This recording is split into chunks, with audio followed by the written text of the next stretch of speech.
Hello, everyone. Give me a moment. I don't have my headphones on, uh,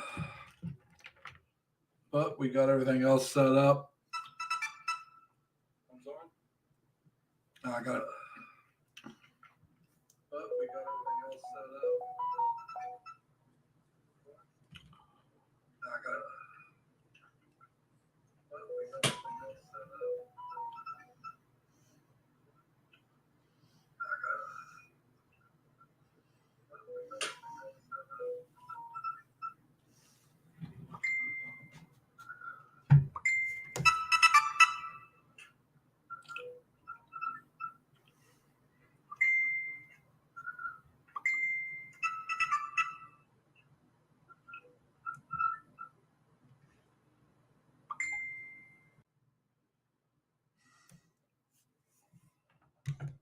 I'm getting all these messages. I wish they'd pull up my other phone. Maybe I can take care of them that way. So, how's everyone doing? I hope everyone had a great Christmas. And I'm also hoping everybody has a great new year coming up. I'm hoping that we have peace, uh, happiness, and joy. And so we just, and also have love throughout the year. It'd be nice that if everybody was doing better next year than what we're doing right now. I don't know about anybody else. I am setting my New Year's resolutions are about health, about my health. Uh, hey, Mac Daddy, give me a moment. The reason why I'm saying that is I'm talking about my physical health as well as my financial health. So, hey, Gary, how you doing, sir? Let me turn this down. Just wonderful, Larry. But Nice to see you. like I said, though, for me, what's wrong way?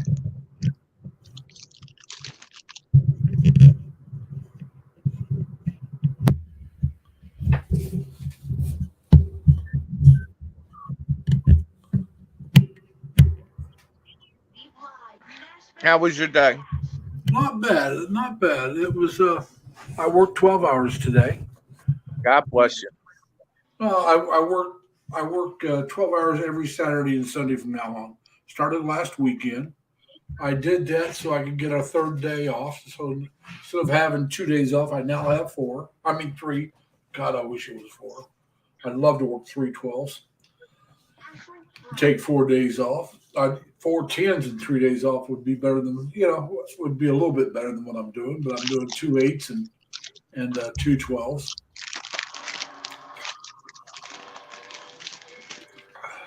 My friend who was a nurse did that for years. Yeah. Well, She like I used to work said, every 12 hours every Saturday and Sunday and get paid time and a half. So they gave her time and a half so it came to 36 hours. yeah.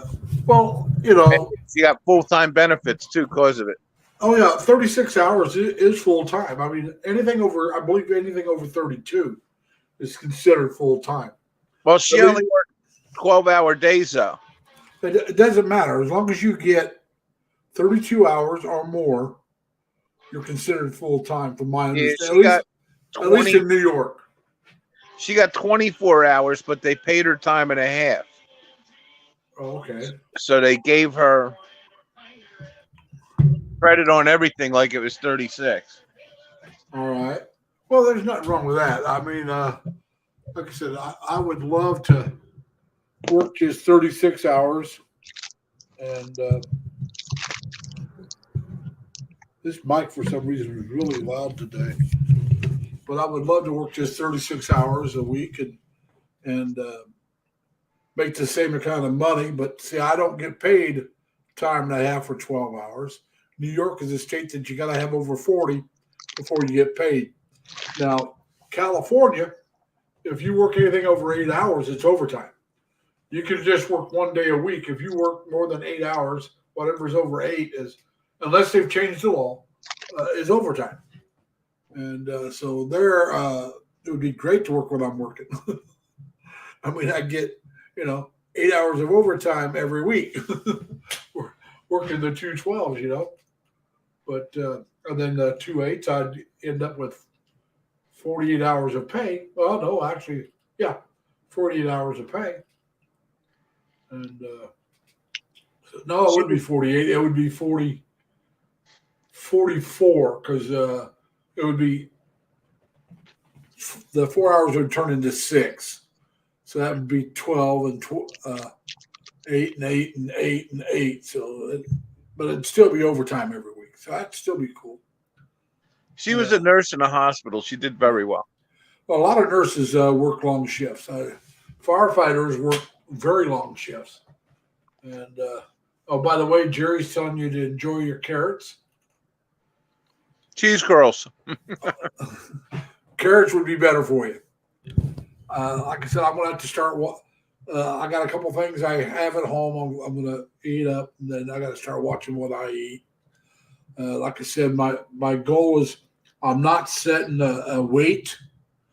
I'm not setting any kind of hardcore goal. And sometimes they say that's the best thing. But my goal is by the end of the year to be in better shape than I am right now, both physically and emotionally, and health. I said emotionally, I meant financially, but we'll go with emotional as well. We always want to be in good emotional health. Hey, Leonard, how you doing, sir? And he's saying hi, Ed. Leonard Yes, says hi to everybody. Counting your calories is a good way to go. That's how I'm going to go. Well, I gotta watch. I'm a diabetic, all right, and I don't watch my carbohydrates near as much as I need to. So I got to start watching my carbohydrates. I'm going to cut out. I'm going to still eat beef, but I'm going to cut down on how much I eat. Instead of eating hamburger and that kind of stuff, I think I'll take. Hey Tim, how you doing, sir? What I'm thinking about doing is taking ground chicken or ground turkey and adding that to my. There's a problem with all that, Larry, and you're missing it. You're missing it. What's that? Ground chicken and ground turkey often has more fat than ground beef if you buy it in a supermarket. The whole thing is you got to grind your own. I don't buy ground meat in the supermarket. I grind my own.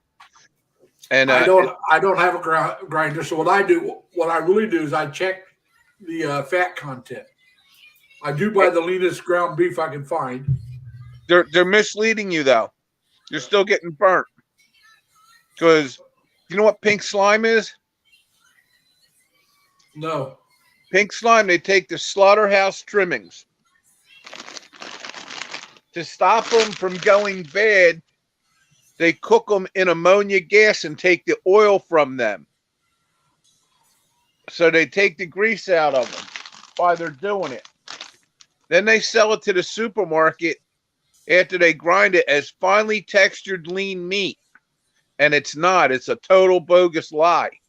And then the supermarket grinds it with meat scraps or whatever else they want and calls it ground meat. Well, that might be, but like I said, I still got to try. Well, I'm going to tell you how to try and easy, but you went the other way on me. You go to Harbor Freight and you buy a meat grinder for $40. I've had one for years, and it never wears out. It's a great little machine. It's only $40, but you grind your own meat. So when you buy a lean piece of meat and grind it, you know it has no fat, and you know it don't have that other garbage in it, which has high cholesterol. You'll go low fat, but super high cholesterol. You'll kill your heart. Well, like and I'm not a health guy. Don't get me wrong. I'm not a health nutrition guy. But I'll tell you this, when you grind your own beef, your hamburgers taste like steak or roast beef. They don't taste like fat. And you'll notice it immediately. And they're harder to cook. I'll give you that too. Because there's not a lot of fat content, they're drier. Yeah. Hello, Tim, and yes, I know it's actually how should I say this? It's actually New Year's Day there. It's no longer New Year's Eve. It's about 9 in the morning there, or a little after 9 because we're a little after 8 here. Yeah. Until the time change, they're 13 hours ahead of us. Once the time change comes again, they'll be back to 12 hours, which is what I look forward to. I much Hey, prefer to Tim. be I much prefer to be a little closer in time. I like the 12-hour difference. It's so easy to keep track of. I'll give you another one too, Larry. If you're buying cheese to eat at home, don't buy pre-grated cheese. When they pre-grate the cheese in the store, it often has cellulose in it. I never buy. I don't buy grated cheese. I don't buy it. I'm just saying, but you got to look at all these things when you start looking at diet. It's crazy. I'm not looking to diet. Well, no, I'm being honest. I'm not looking to diet. You're missing my point. Yeah, but you're missing my point. I'm not looking to diet. I'm not looking. Anything you eat is your diet. But I'm saying is I'm not looking to change my diet as much as you think. When I say I want to be in better physical health, I mean I want to walk more, I want to move more, and that kind of stuff. It's not that I want to. Oh well, I got to cut back these calories. I got to cut back on the carbohydrates. The only thing I worry about I don't care about the calories, the cholesterol, any of that other bull. All I care about is the carbohydrates because I'm diabetic. That's it. Yeah, you got to cut the sugar and the carbs. Well, the sugar. I make my own bread, so I cut back on high fructose corn syrup. Yeah, but like I said, though, I check the bread I usually get to make sandwiches is like 18. No, it's a little bit more. It's about around 18 to 20 grams, but that's per 2 slices, not per 1. Yeah. Of carbohydrates, total carbohydrates. And you got to look at the total carbohydrates because sugar is carbohydrates. That's all sugar does. It turns into carbohydrates. So you don't care. I've seen stuff say, "Oh, it's diet, no sugar." Then you look at the carbohydrates; they got carbohydrates. That means because they're using something else that produces carbohydrates to sweeten it. Yep. So you and I've known this for years, but I haven't really been paying as much attention to the carbohydrates as I should. Yeah. So that's when I make my own food, though. Yeah. I avoid all the preservatives and I avoid all the hidden jungle rot, as I call it, because they'll serve you anything in America. I'm going to tell you the truth, Mac Daddy. I'm not going to make my own food. I'm not going to grind my own meat. When I have time off, I got other things I want to do. And like I said, I work 12 hours on Saturday and Sunday. Monday, if I can, I'll get out and walk. And this Monday, my friend and I. It doesn't take that long, by the way, to grind your own meat. It's really much quicker than you'd think. But also, you got to clean up after it. It's just more work than I want to deal with. Now, maybe maybe later on when I'm retired, maybe I'll do it. But right now, when I'm off, I have other things I would rather do than grind my own meat and stuff like that. Well, then don't be eating ground chicken and ground turkey because you're going to be. They're pretty terrible. Yeah, I have to agree with you. Because you're going to see it says mechanically separated. If I told you how they mechanically separate that chicken and turkey to grind it, you wouldn't eat it anyhow. They literally run a wire brush over the carcass. Yeah. Well, like I said, I will check it out. I'm going to look at I'm going to look to see which is best. I haven't been doing that. I will eat more turkey. Hold on. I will eat more turkey and I will eat more chicken. It may not be ground. And I will eat pork. All right. And then I don't eat fish, but I happen to like salmon, so I'm going to have to start buying some salmon and cooking it. Well, that's the other thing. Wait a minute. Let's talk about salmon. Don't eat farm-raised salmon, even though it's all nice-looking and great product, so you think. Yeah. Farm raised is fed some bad stuff. They put that's any fish. They put pesticide. Any farm raised. They put pesticide in the fish feed as a preservative, and they don't have to call it a preservative because it's a pesticide they're putting in. And they use Black Sea sand eels, which are highly polluted with PCBs. So the fish that you're eating when you buy farm-raised salmon is the most toxic fish in the world. I don't eat salmon. I said I might have said salmon. I meant tuna. Oh, Okay. well, you want to stay away from bottom tuna because that's got too much mercury in it. Yep. What's tuna? That you buy any Yeah, of the the can. big ones, any of the big ones, they're predators and they eat all little fish, and so they get high concentration of mercury in them. Well, I'm still going to eat tuna, but it just won't. I don't eat it. It'll be like maybe once a month. I Yeah, really don't eat fish. Like I said, I really don't care for it. I do have tuna's the only one I like yeah. of all the fish Well, I that mean- I've ever had. And I've had salmon, I've had trout, I've had catfish. I don't care for any of them. I can eat them. I just don't like them. Yeah, I And like so quite I a don't few eat different fish, seafood. but I don't eat them. I don't eat seafood. So, hey, crazy kid, how you doing, man? Haven't seen you in a while. Hey, kid, how are you? And Ed, crazy kid, says I have teeth to grind my own meat. Yeah. Yeah. I don't want to See- sound like the food Nazi, but the food in America is messed up.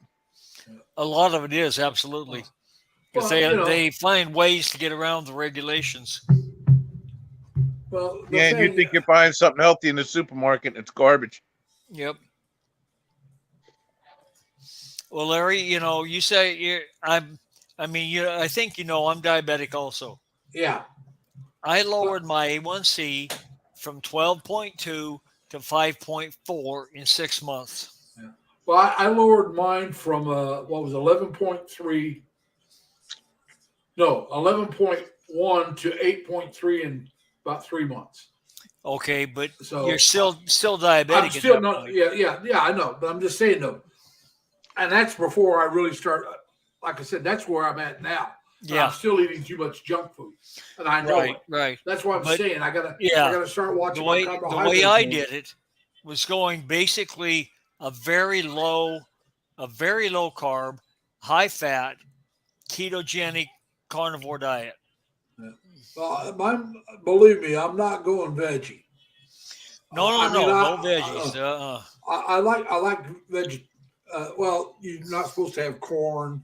You're not supposed to have peas because they're high in carbohydrates. So I had to give up mixed vegetables. Now I eat a different blend that's got cauliflower and broccoli and that kind of stuff in it, which I happen to like those too. Yeah, that stuff's But- less bad for you, but Yeah, it's really not good either because it's still carbs. but I don't eat it. I have maybe a pound of it a week. Yeah, you can get away with that, and everybody's body's a little bit different. It's just that I wanted to get away from the diabetic meds and everything as much as I could. They've taken me off too. I'm going to tell you all something. We got 2023 here. I have no clue who it is. But they dropped out. Yeah, Maybe they wanted to see if I'd bring them up. I brought them up. I have no clue who they were, but if they wanted to come up, you know me. I didn't recognize the thumbnail I didn't either. or the Well, avatar or whatever it's called. the avatar. But Yeah. I didn't recognize it, and 2023 is not something I would recognize either. No. So it was all right. If they wanted to come up, we'll let them come up. But yeah, like I said, for me, this last year, one of the things I'm thankful for is that I'm in better financial shape, and I've gotten a little bit better health-wise, Yeah. But also, I'm glad I started my YouTube channel. I didn't start that till April, and but I'm happy. I've been on YouTube and I've had the channel for a lot longer than that, but I didn't start producing content Right. until April. But I've enjoyed it, and so I'm really glad I did that. Yeah, I'm glad you did too. It's an enjoyable channel. Yeah, like I said, I know some people think it's nuts that I have people come up and talk, but that's their channel. They can do what they want. I do my way. Yeah. Like I said, this is my weekend entertainment. Live streams.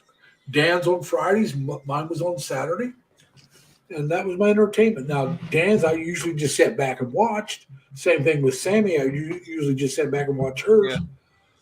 I was actually just on Sammy's. Yeah, I know. I've seen you on hers a lot. A lot of times I don't catch it live. I'll catch it a little bit later. Yeah. Or you'll see me. I'll be there live, but I'm at work and I really Right. can't participate much. Right. But no, I was in, caught her live the other day. I was there almost the entire time she was there. That was the day she had her sister there. That was Christmas time, Yeah. and her daughter, sister birthday was coming up, and they were going to make a trip the next day. And so Oh yeah, I remember that one. I was there for that one. But like I said, it just different. Like you have these guys that'll do. I know one guy, Bobby. He's from Time to Get Going. Oh yeah. He I had was his on live him stream. earlier today. Yeah, but a lot of his live streams are singing. Yep. I've never seen him do anything else, and that's fine. I mean, if that's what you want to do, I go to it and listen to it. There's a couple of the females that you'll catch in his group, and they'll do the same thing. Sometimes they have a little bit of where they'll talk. Other times it'll be where they sing. Yeah. Pinky Gray is another good one. Yep. She almost always has singing. I don't know if you've ever Yeah. been to her channel or not. Oh yeah. I've She's got- been on she's him a got- couple times recently. She's got a little bit different sense of humor, but I enjoy the hell out of it. Yep. I met and got familiar with her through Dan, and that's I met Dan through Chris and Sabu. So the live streams has connected me to a lot of different people. Yep. Crazy Kid, I got connected to him through Gasmer, which is Erica's channel. That's how I got we got G Plan. I've come in once in a while. That's how I got to know G Plan. Was also through Erica, and that's how I've met more people. Well, I met you Exactly. guys all through your Chris and channel, Sabu. Larry and Chris and Sabu. Yeah, you met Leonard through my channel, but Yeah. I met you through Chris and Sabu. Like Right. I said, and then occasionally we have the JLBs come in, Yeah. and we met Ed and I both. We both met them through Chris and Sabu. And Jerry. Jerry, we met through Chris and Sabu. Jerry hasn't done a live stream that I've noticed here in a while, but Jerry Nip Band puts- we met through there. yeah, Knit Band through Chris. Ed Denoy's popped in once or twice. That's through Chris. Oh wow. Yeah, there's a lot of them I met through. A lot of them that we've met through Chris, Ed and I. Yeah. Yeah. See, I think Chris is. I have never seen Chris. No. So He you used to may have been done before I got involved. run like just a open crazy live stream. We'd talk about everything and anything. And, well, I loved it when he was doing his walking ones. Kid, I've tried to bring you up. So for some reason I don't see you, but I used to tease him about cobra snakes in the Philippines. yeah, there he is. Yeah. Hey, crazy! I got you now. I used to tell me I had jumping cobras. Want to Yeah. get them 3 feet up, He didn't or like 3 stories up. that's I don't think they can jump that high, but they can sure spit in your eye. Oh, these are part spring. These are jumpers, baby. That's what he'd tell him. But now Chris used to do a walking live stream downtown Cebu, and he walked in pretty much the same area because, internet's not real great in the Philippines, the reception. So he had to walk where he could get reception. And he'd have hundreds people on there, 100. I've seen 140, 150 on there at one time. Yeah. And but a lot of the people were Filipino, or people that visit the Philippines, Right. and there was a lot of them that watched his streams later on because they were from Cebu, and this let them see their hometown, see what was going on. I think Crazy Kid's camera was frozen, so he dropped back out. He may come back up, but. Anytime you want to try to come back up, Chris, Crazy, you come on back up. We'll try to get you back in. So everybody's making their New Year's resolutions. I'm- I'm not so resolute. My New Year's resolution is to not make a resolution. Well, like I said, mine is it's a general. It's not hardcore. Where I got to lose 60 pounds, or No. I got to have 3 bills paid off and $1,000. 10,000. No, it's just I have a bill that I can easily have paid off this year, and a second one I can maybe get paid off this year. Well, So good I want luck the with that. one paid off, and I'd like to get the second one paid off. But I have a Yeah. third one as well. I don't plan on having that paid off this year. Mm. If I wanted to get crazy, and then, I fell just short because I didn't get. No, I don't care. I don't Yeah. want to make it where I can't at least go out and do some things once in a while. Right. And Jerry, we all miss the walking live streams of Chris. And he wasn't doing those for a long time anyway because he lived outside the city. And what was it, South Properties he was living at. And so he was just up on his balcony, and we lost Crazy Kid again. Yep. But he was out on his balcony and showing, you saw pretty much the same thing. But he would talk, and we would talk among ourselves in the chat. And like I said, a lot of us, at least knew each other through the chat. And you'd ask Chris a question, and he'd answer it. Or you'd talk to somebody else, and he'd read. A lot of times he read off what you were saying. And He always had the Filipino exchange rate on too. yeah, that was usually Did $1. I'm trying to think of the guy that usually Racer X 428 usually gave me Yeah. that. And Jerry, I knew it had been a long time since you had your last live stream. I hadn't seen it because a lot of times I don't see Jerry's live stream live. I'll just go back and watch it later and read the comments and stuff like that. I am so far behind on the people I follow now. I just got a bunch of Jerry's done today, and I'm still not caught up. And Yeah. I got so many subscriptions that I can't even begin to catch up with them. well, what I'm going to do on a lot of them is I'll go in once a week, and you got to pick and choose. Yeah. Go in, and which one are you going to watch? And I used to watch them all, but I've got way too many people I'm following now. I can't watch them all Right. anymore. Right. I don't even know if I could watch them all if I was retired. Now, if I was retired, I'd have a lot better shot at it. Yeah. But then I wouldn't leave the house. Yeah, My that's the brother problem with that. retires. Huh? My brother retires in 6 days. Oh, the lucky Well, dog. good luck to him. He gets the railroad pension too. It's huge. Crazy. I'm sorry to hear that. The last Chrome update screwed you over, huh? Have you looked to see if you can go back and undo that last Chrome update? You should be able to, Yeah, Go 'cause back if in that- time, yeah. yeah. especially if you've got. If you what they save call it? your stuff once in a while, you can go back and pick a date before Yeah. you start having trouble and reset it to that. If you got your what do they call it? The update set, you can pick a previous to the date that you got the Chrome update. Now it didn't bother mine, so Well, I haven't tried to join anybody else's, but I can still host my own. yeah. Well, I've joined several since I did it, so Yeah, I I have. used to use a go back in time software, and it would take you back to a date, It's safe. and then your computer's fine, and yeah, then you would Windows skip has that over built the other into it. date. Windows has that built into it now. Yeah. As long as that's it, backup restore. As long as Yeah. you have that set to Hi, back Isa, up how and you restore. doing? Glad to see you. Happy New Year. Great way to go. Lizelle, how are you? Now, Lizelle, I want to wish you and your family a very happy New Year. I hope that you guys have a love-filled and happiness-filled coming New Year.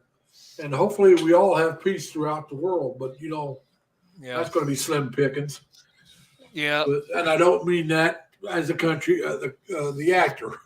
No. I got one. he was good though. Yeah, I liked him.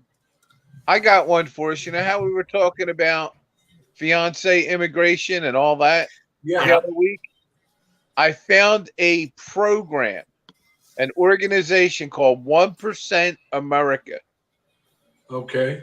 that helps people immigrate to this country and pays for it in the form of a 1% loan. Oh, that'd be No cool. minimum monthly payment and no due date. They just request that you pay them back. Wow, that's a good deal. That's a real good deal. You can find them at 1% America /NPR.com, I believe it is. I found them on NPR, National Public Radio. I was listening to Yeah. WHYY out of Philly. So I'm going to try and enroll the girl I know from the Philippines and her 2 kids with that. So I may not even have to go to the Philippines to meet her, and she can just immigrate to America. Well, you've already Well, met, now- though, right? Have you already met? I haven't went there and actually met her, but I Okay, think you're still going to have to go You may meet her. have to go there and meet her. not for her to just do the regular immigration roll. Oh, No, there's the regular I immigration. believe you. I No, no, believe no, she no, will. no. because- No, if he's talking regular immigration, not fiance, they may not have to meet. right? Fiance visa, he'd have to meet her. Fiance visa, I got to go there and get pictures and everything. For Hey, her to I- just from- come to America with her 2 kids as an immigrant, no, I don't know if they even give that in the Philippines. they don't Now, get it from the hold Philippines. on, You have guys. to get it I from want to say hi America. to a new guy Well. that's just joined the live stream for the Because first they time. can't get Monroe, welcome. I did not know your real first What name. I can't they always get? called you Life, but now it's that I know almost you're Monroe, impossible welcome. for a Filipino to get a tourist visa for the United States. Yeah, it is. It's really A hard. tourist visa, yeah, but this is an immigration visa. Yeah, it's Yeah, I don't know if but it's that's still even hard for offered. them to get that. It really is. It's going to be real hard to get that. Check I'm not into saying it she though, can't Ed. get it, It you might. can If try you it. can pull it off, let me know. Well, I'm going to know more. I sent 1% America an email. They said they'll get back to me and give me a phone call and an interview right after the new year to discuss what I'm trying Yeah. to do All right. Well, and keep me sounds posted, the man. feasibility. And the best part is they'll finance it, including airfare. Now, I got one thing to say. So right now, I can fly her and her 3 kids out, or 2 kids, excuse me, The 3 of them. kids, 3 airline tickets for about $2,000. You might even be able to do cheaper, but still, that's not bad. $675 a ride. Yeah. Timmy, how you doing? Welcome. And simply. And I figured they might have to Hey, hook up. Timmy, how are you? welcome. We got simply. But yeah, Lorena. keep me posted because that's some information I could definitely use. Come back on this. You know, You you're might always wanna- welcome here anyway. But come You back might up. want to go to their website and look. They have a way to invest with them. If you want to invest your money, they'll guarantee you 1%. And they loan money at 1%. I don't know what they're doing, but they've been in business for over 20 years. It's an It's organization. called 1% America. Yes. I'll have to try to remember that. So that's Think of bikers, 1%ers. That's how I remember it. Yeah. And NPR out of Philadelphia, National Public Radio, WHYY. I haven't had a whole lot of successful information from NPR, but that doesn't mean this isn't. I'm open-minded. But you, Well, The- National the worst Public thing- Radio is pretty good usually. I'm going to say the worst thing is, you don't qualify, or there's blowing smoke up your skirt. Right. I don't think they're doing that. I'm just saying, though, it doesn't hurt to look. NPR is pretty legit. No, I'm open-minded. I'm going to definitely check it out. Because NPR there's a is chance pretty it might legit. help me out. Simply, just to let you know, Timmy is a female, so it's cis Timmy. Yes.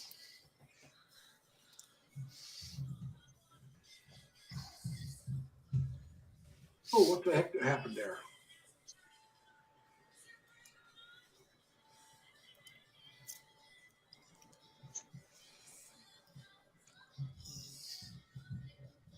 We good? No, something happened on my end, not your end. I have to agree with you, crazy kid. The cost of living is so much cheaper there that, In the Philippines. yeah, Oh, sure. Well, I somebody can was, rent a house for $150 a month, and Well- Electric and water are 500 pesos a piece. Electric's more money in the Philippines than it is here. That depends. Most places it's not. Hey, Timmy, The whole island it is. I know type that. in L. Well, Bohol's kind of high rent That anyway. bot will drop your link. It's Or somebody show very what I big mean. tourist Drop in area. LLL. So yeah, Bohol's a big tourist area, so their prices are higher. I'm going to tell you something. Sick. I don't want to live in a tourist necessarily area, but there'll Right. probably be a lot of expats if I move over close to me, if not in the same area. Right. And it's not because I want a bunch of expats by me. That's not it. No, but I you want to do have feel- access to them. No, what I want is access to what will be available because they're there. Usually, Yeah. most of them usually are going to be close to the better hospitals. Right. And so you're also going to have a better choices of food, different kinds of food. Yeah. So you're you're likely gonna want to consider Cebu, Cebu Dumaguete. City, Davao, Dumaguete, Angeles City. Angeles City, but that's Well, Tim Actually- will tell you Angeles City isn't that bad as long as you Right. stay away from Walking Street. right. Right. But if I was going to live in Angeles City, I'd probably just live in Subic. Yeah, it's not that far. No, Subic's not that far, and that's the place I was stationed at. Yeah. I'm former Navy. I've been to Subic. Never And been it's to going to have a Cebu, lot. And it's going to have a lot of the better accommodations and infrastructure. but it'll have the better infrastructure. It has some of the best infrastructure in the Well, Philippines. Yeah, But that's the problem thing with that Davao. would be Davao has the- the best infrastructure. It has a Well, so the- 911 service. it's got the only 911 service. Exactly. And it's considered the cleanest and safest city in the whole country. Well, it was. I don't know. You got to remember, Duterte was the mayor, Yeah. and But as I've heard recently, it still is. But then, that's all subject to change. well, his daughter was when he was president. Now Right. she's the vice president, so he might Yes. have taken back over it. But see, now another thing I like about Dumaguete over Davao is it's a little more protected from the Exactly. typhoons, Yeah, and- exactly. and it is a little. They have fewer earthquakes, I think. And so Cebu's pretty well situated where it doesn't really get hard hit by hurricane. The typhoons no matter and where you stuff, live, right? the typhoon's going to hit you no matter where you're at. Right. I've been watching Philly in the Philippines, Brian, for years. And he lives in Angeles City and loves it. So, Yeah. and he's I've done so many watched him a walking lot. videos there.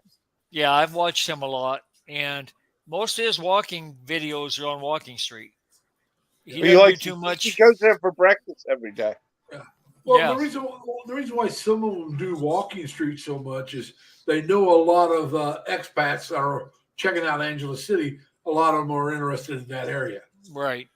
they're Yeah, not the they're not pay for interested in just the more normal, more family friendly areas. Let's be honest Right. about it.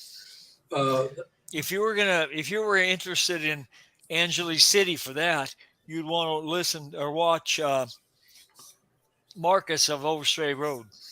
I have no interest in that. I'll tell you the truth. If I go and want to get together with someone, I don't want a bar girl. Oh no, And if Well, you I go down to that, understand the whole country's like that anyhow. oh no, No. no, hell no. No, the girls that end up on Walking Street, most of them, or the bar girls, are there because they got no choice. Well, they're there because they're from a very poor family. Yeah, with that's what I mean. They got no with- choice. They have no education,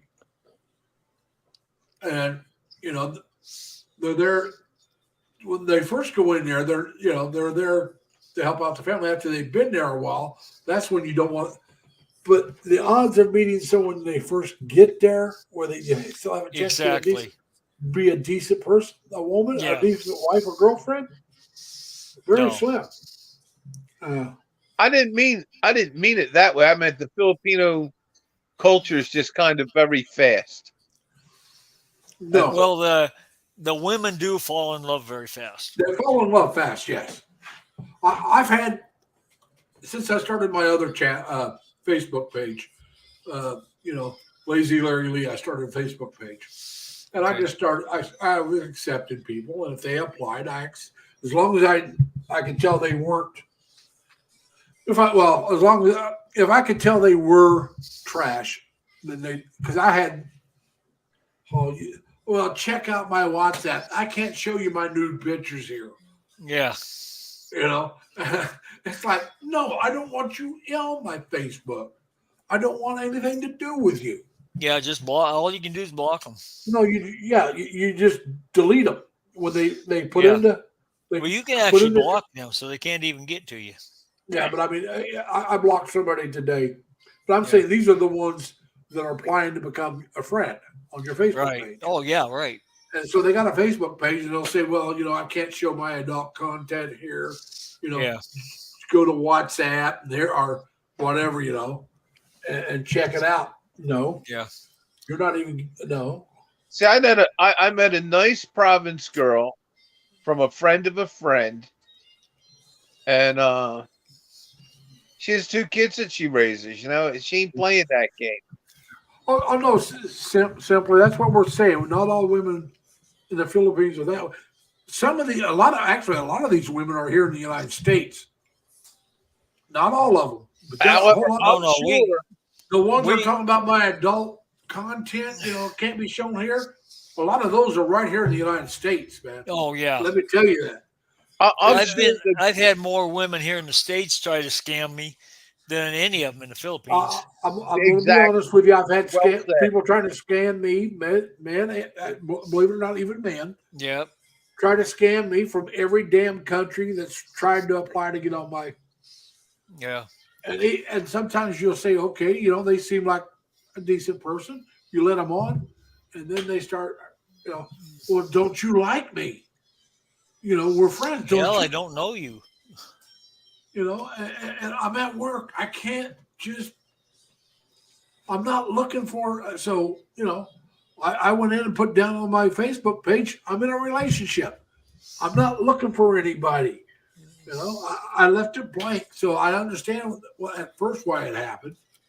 But since I put that up there, I still get people. I had one girl goes, "Is she better looking than me?" Well, I said, "Look, I'm in a relationship. I have a girlfriend. She better looking than me." I said, "What? To me, she is." Yeah. What difference does it make? I have a girlfriend. I'm not looking for something else. Well, and sometimes when you tell them that, well, you're just a scammer. I've had them tell me that. How are you scamming somebody when you're trying to get rid of them?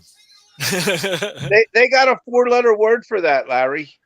Next. Yeah, but anyway, I've had them cuss me out and said, "I'm going to block you." I've had a couple tell me, "I'm going to block you."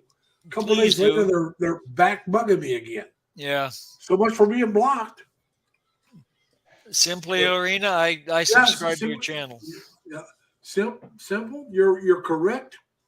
Scammers are everywhere. That's what I'm saying. I mean, God, I get them from New York City, Los Angeles, Las Vegas, Houston, Texas. The thing is, you don't know if that's where they really are or not. No. I'm just saying that's where they claim to be. Right. And then I've had Puerto Rico and Guam, not Guam. I don't think I've got anybody from Guam, but Cuba, and you're in a elite field. Then I haven't gotten you from Cuba. I got them from Spain. I get a lot of them from Ghana I got them from Spain and Tahiti and I had one from the Bahamas the other day. Like I said, I look and like I said, India and Nigeria too. I've got them from there. You got that right. Yeah, Nigeria and Ghana. Yeah. Oh, Nigeria. And don't Just the forget, sound. even India. I mean, Yeah. or in China. I've got them from China and Taiwan. Oh yeah, I get lots of them from China. Well, I'm going to be honest with you. Most of them from China, I think they want to. If they try to play the long scam as they're scamming, Yeah. but then they figure out that's not going to work, so they just leave me alone. Yeah. But They're not as forceful as some of the yeah, others. I've had them tell me, "Oh, can you loan me, or can you give me? I need." And this is in the Philippines. I need loan Oh yeah, in the that's states. constant. Oh, you need to invest your money. I can help you. I'll Buy bet. Bitcoin and stuff like that. I can help you. Yeah, right. You can help me right out of my money, right into your pocket, and that's here in the States. I mean, there's all kinds of ways. And I remember the ones from I want to say it's from South Africa or some.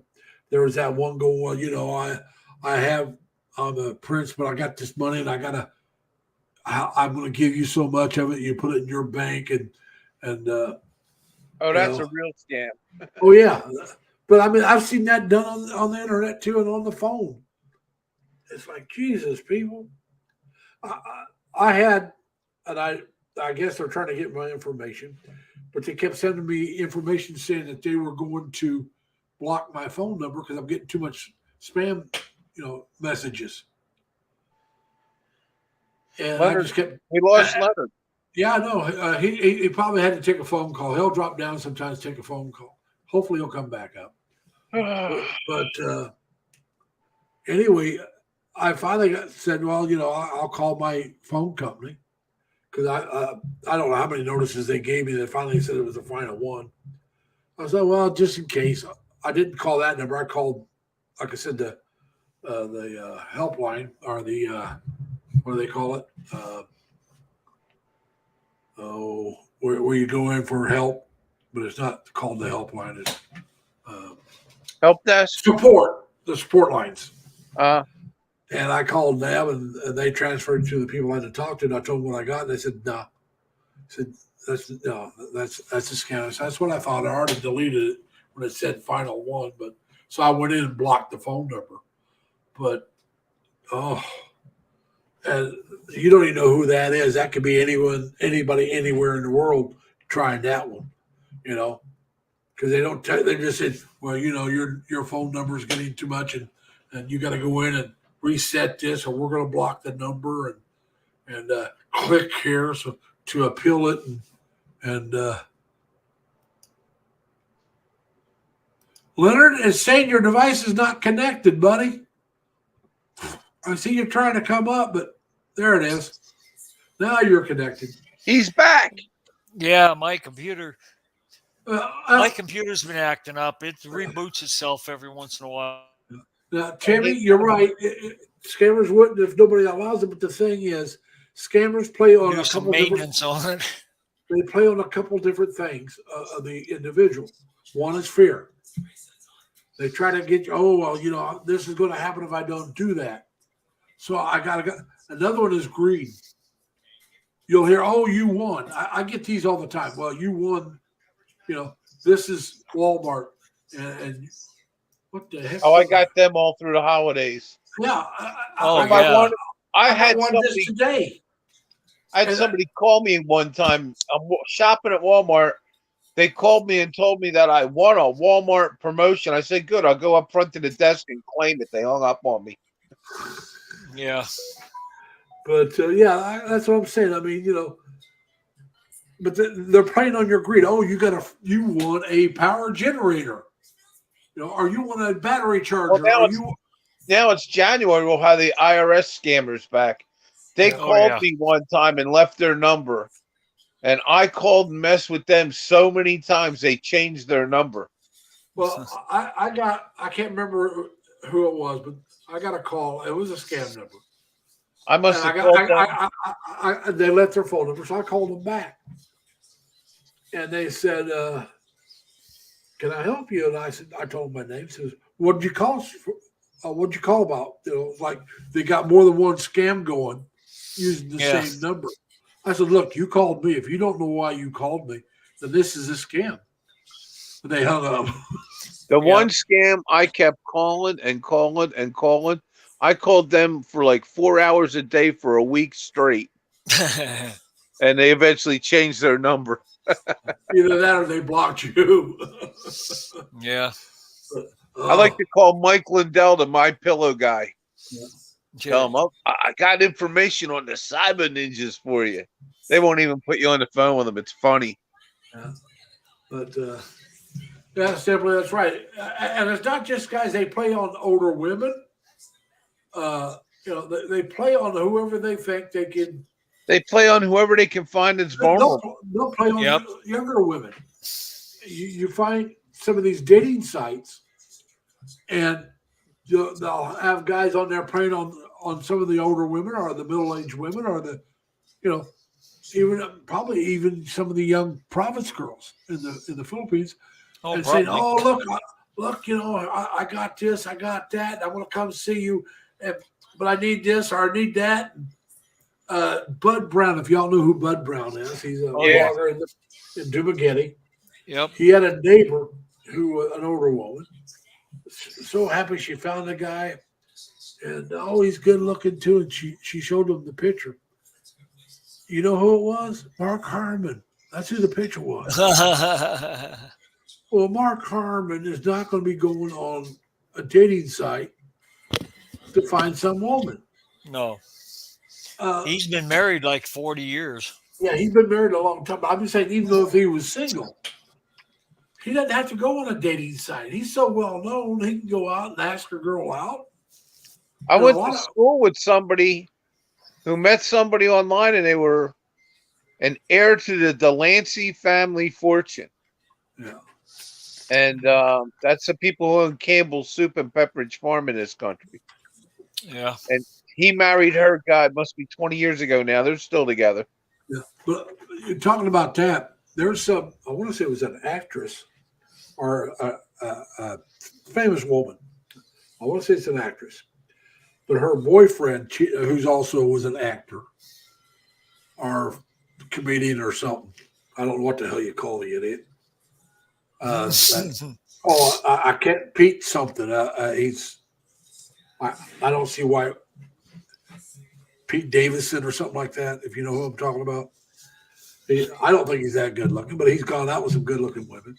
But she found out he cheated on her, and she told an interviewer that she's joining a dating site. So that one, you get her on the dating site. I can't remember which one it was.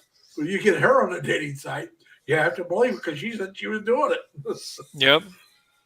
But she was doing it because her boyfriend cheated on her. It's like, nah, the hell with this. In other words, I can't trust these guys. I might as well see what I can find, maybe a decent normal guy. But You just never know. I can believe that crazy kid. Crazy kid says telephone scammers hate calling him. I act like a murder detective at a crime scene and keep them on the phone for over a half an hour at times. I got to start doing that. I love when you call the My Pillow place, and you're looking for Mike, and they won't put him on because when he's doing all this crazy stuff, I'd call there. Then they'd ask you you'd tell them, okay, sell me a pillow. They'd ask you for the promo code. I'd go, is it Mike's Crack Pipe? Is it Jumbo Rock? Yeah, they probably block you pretty soon if they haven't done it already. Oh, yeah, they blocked me. Yeah. But then you pick up another phone number, and you can call it. But as soon as they recognize your voice, you're blocked again. Nah. Yeah. They don't recognize my voice because I have a different phone number all the time. Okay. You can pick up. My son showed me how to do it. He gets free cell phone service. All right. Goes to this website. They give you like a number to use. But I don't mess with people. I don't want people to mess with me. Right. Now, if they call and mess with me, then that's different. It's fair game. Well, yeah, that's no holds I'm barred. not calling anybody to mess with them. Like I said, I don't want anybody to call me and mess with me, so I don't call anybody to mess with them. Well, the My Pillow guy was trying to mess with our election and our Well, democracy. He's like free game then. I'm sorry. Yeah. Well, I'm sorry, but all your reporters are the free game then too. Yeah, that's true. I mean, you look at the one Facebook guy and all those guys that said, "Well, we're not putting that story out about Hunter Biden because we think it's false." The FBI. I mean, there's a lot of people that deserve to be screwed with on both sides. Both sides have a bunch of idiots, Yeah. if you ask me. Hey, Timmy, we heard about the SIM card registration. I hope you're right that it does cut back on that. In the Philippines, yeah, they have to register the SIM cards, Yep. and so hopefully that does do it. Well, it should help, but I don't know how much. It'll help some. I think eventually the really sharp computer whizzes or people like that will get around it.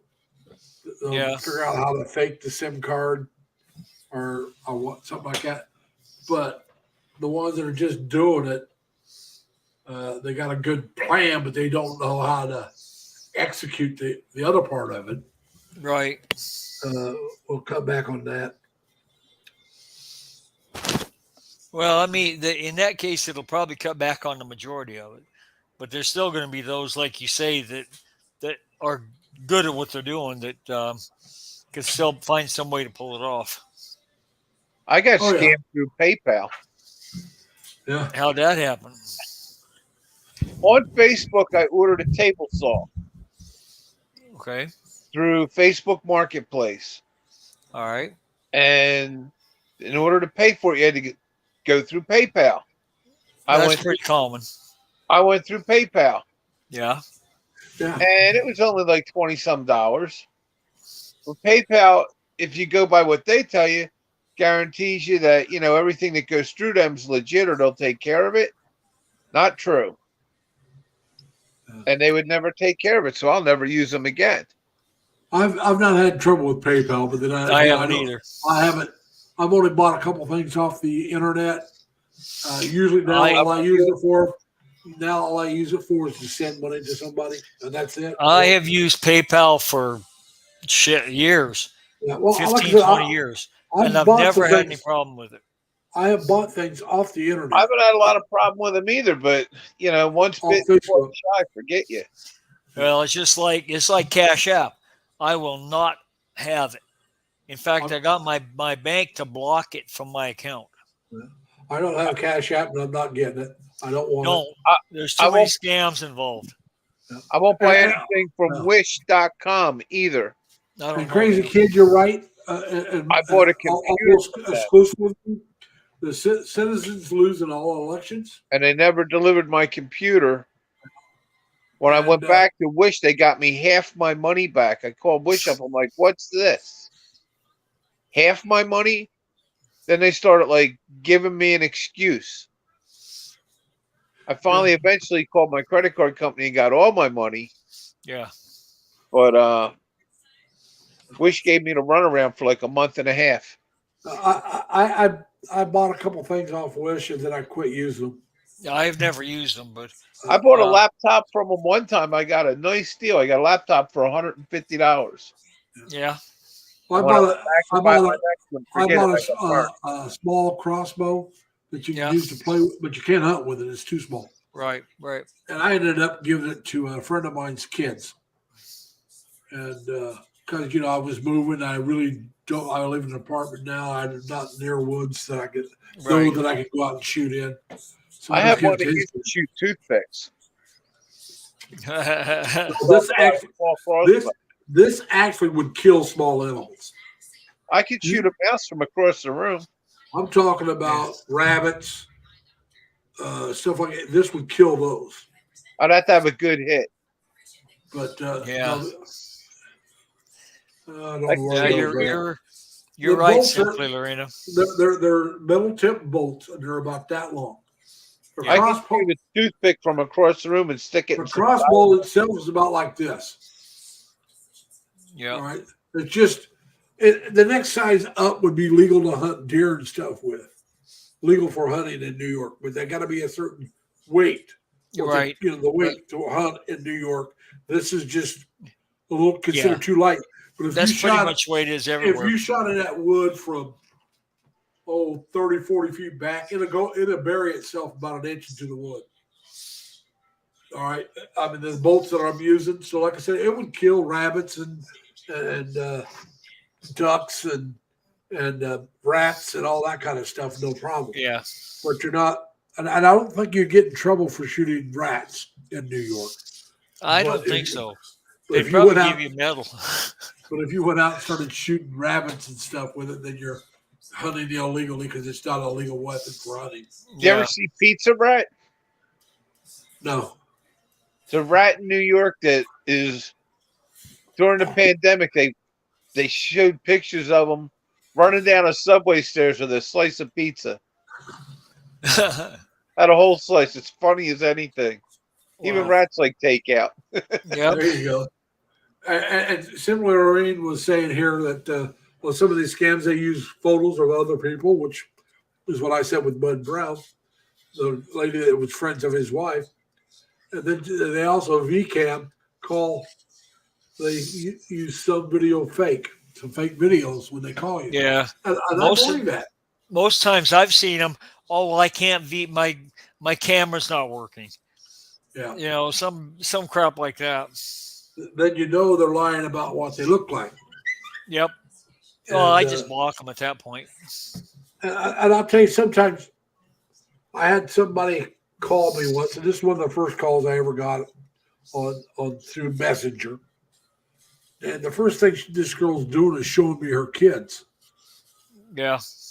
That is somebody trying to get you attached, whether it's to scam you or to get you to fall in love and get married. Well, it might just be her being honest. No, and showing you can you be she's honest got and kids say out I there. have kids and not. Well, yeah. But when they start showing, I mean, this is the first time you talk. Yeah. And it's like people, and nothing against the girl. I wasn't looking for a relationship then either. The thing I have against long distance relationships, and this is to me is, I think you need to meet each other. So unless absolutely. That's you a have good way to start. no, you Yeah. can talk, but I mean, you've got to have an end date. You got to know, all right, hey, look, we're talking. I'll be there in 6 months, or I'll be there in a year. We'll meet. Right. All right. And so you talk, you get to know each other. You go there, you meet. Either you get along or you don't. Yeah. But I'm not going to say like with me. All right, let's be honest about it. I don't know if or when I'm going. Right. My mother is still alive. She's 96. She'll be 97 in just Well, yeah, a few days. you've got a unique situation, Larry. Yeah, but I'm just saying, though, in a few days.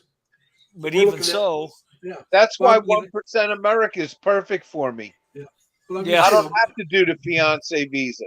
Her and her kids can come here. They can if get it a- works, wonderful. Yeah, because oh yeah, It but sounds, they- it well, the sounds thing is- wrong because of everything I've heard and read yeah, but I'm and just saying, checked into. I'm just saying, though, if she can come, if it doesn't work Yeah. out between them, she can still stay and get a job because it's not a fiance. She visa. won't be able to get a green card, I don't think, unless she gets married. No. No, This that's is not a not fiance visa. America. She's doing the total immigration thing. Yeah, she's doing immigration. She Yeah, doesn't see have to get that married. I don't know about that. That might be. Oh, no, her. no, you can immigrate without getting married, but you can't if you're on a fiance visa. You have 90 days to get married or Right. you go back home. Well, Right. If you're doing a that's regular the same immigration, you don't have to get for married. fiance visa for immigration. You don't have to get married for a regular immigration green card. Yeah, No. Exactly. She like can I said, come I in. don't know that they can even get that. Yes, Well, that's what he's going to find out. Yeah. they can. Well, they can get that. No, we'll find out because certain countries are limited to how many people they can bring in, and the Philippines Yeah. happen to be one of them. She can come in on an S visa. That's a student visa, and Yeah, then but she has to go to school. Yeah. Right. She'd have to You be gotta registered to go enrolled to in school. within 30 days of getting here, and then she can apply for a green card to work.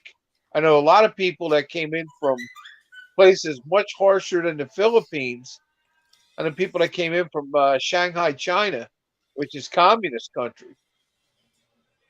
And then the guy brought his whole family here. His brothers are here, his sisters here, his mother's here. Whose He's family? in chain migration, and he's not even out of school yet. Yeah. The crazy kid, I know you sell your books through Amazon. I bought a couple of them. I still haven't finished. I've not been reading here much lately, so I haven't finished the second one. So I've not bought the third one yet. But like I said, I started working this different hours, and then I'm trying to keep up with everything. It got me all discombobulated. This girl wanted to come in as a overseas worker Yeah, well, and leave her overseas kids at foreign- home. And I told her I didn't think that was a good idea. Her kids need their mother, and she agreed with me on Right, that. right. The thing about the overseas worker thing is that in order for someone to hire somebody that way, they have to have a company big enough to have 75 employees.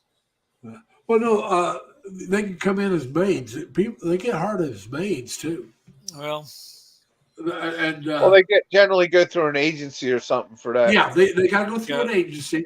now my friend is married to a Filipino woman for 17 years, and he's the one I talked to about that. And he said, no, you can't bring them in that way.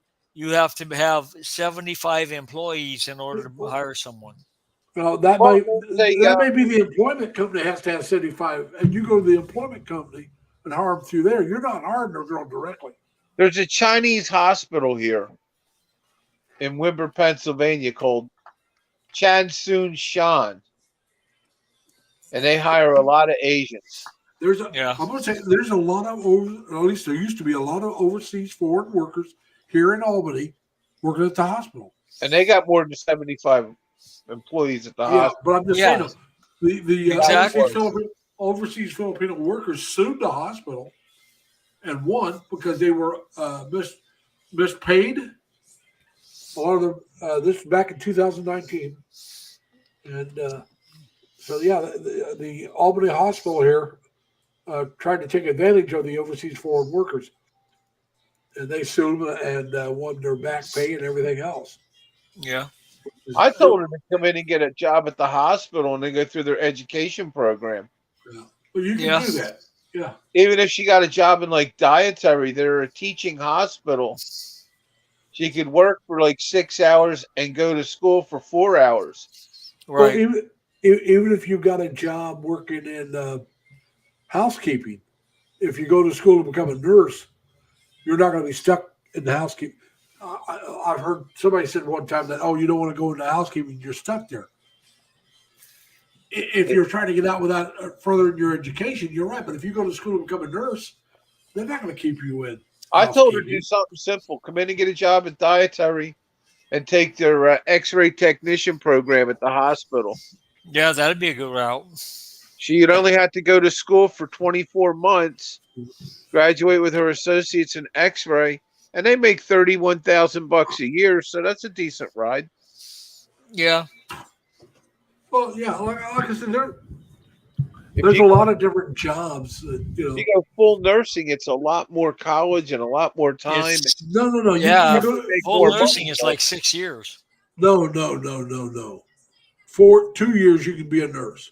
4 years you're the full-fledged nurse. That's it. No, You there's can go to you can go to a community college and become a nurse. nurse anesthetist is 6 or 7 years. But Yeah. but I'm That's just like saying. a An doctor, RN, yeah. an RN, I think, is 6 years. No, an RN is 4, an LPN is 2. Right. They don't Now, even if you do want to be a LPN license, anymore. if you want to be a where you can hand out prescriptions, which is a doctor's assistant, a nurse. They got a different term for it, but that's Well, another it's more 2 of a years. surgical assistant. Yeah, but well, no. Are you talking that's a about nurse. writing?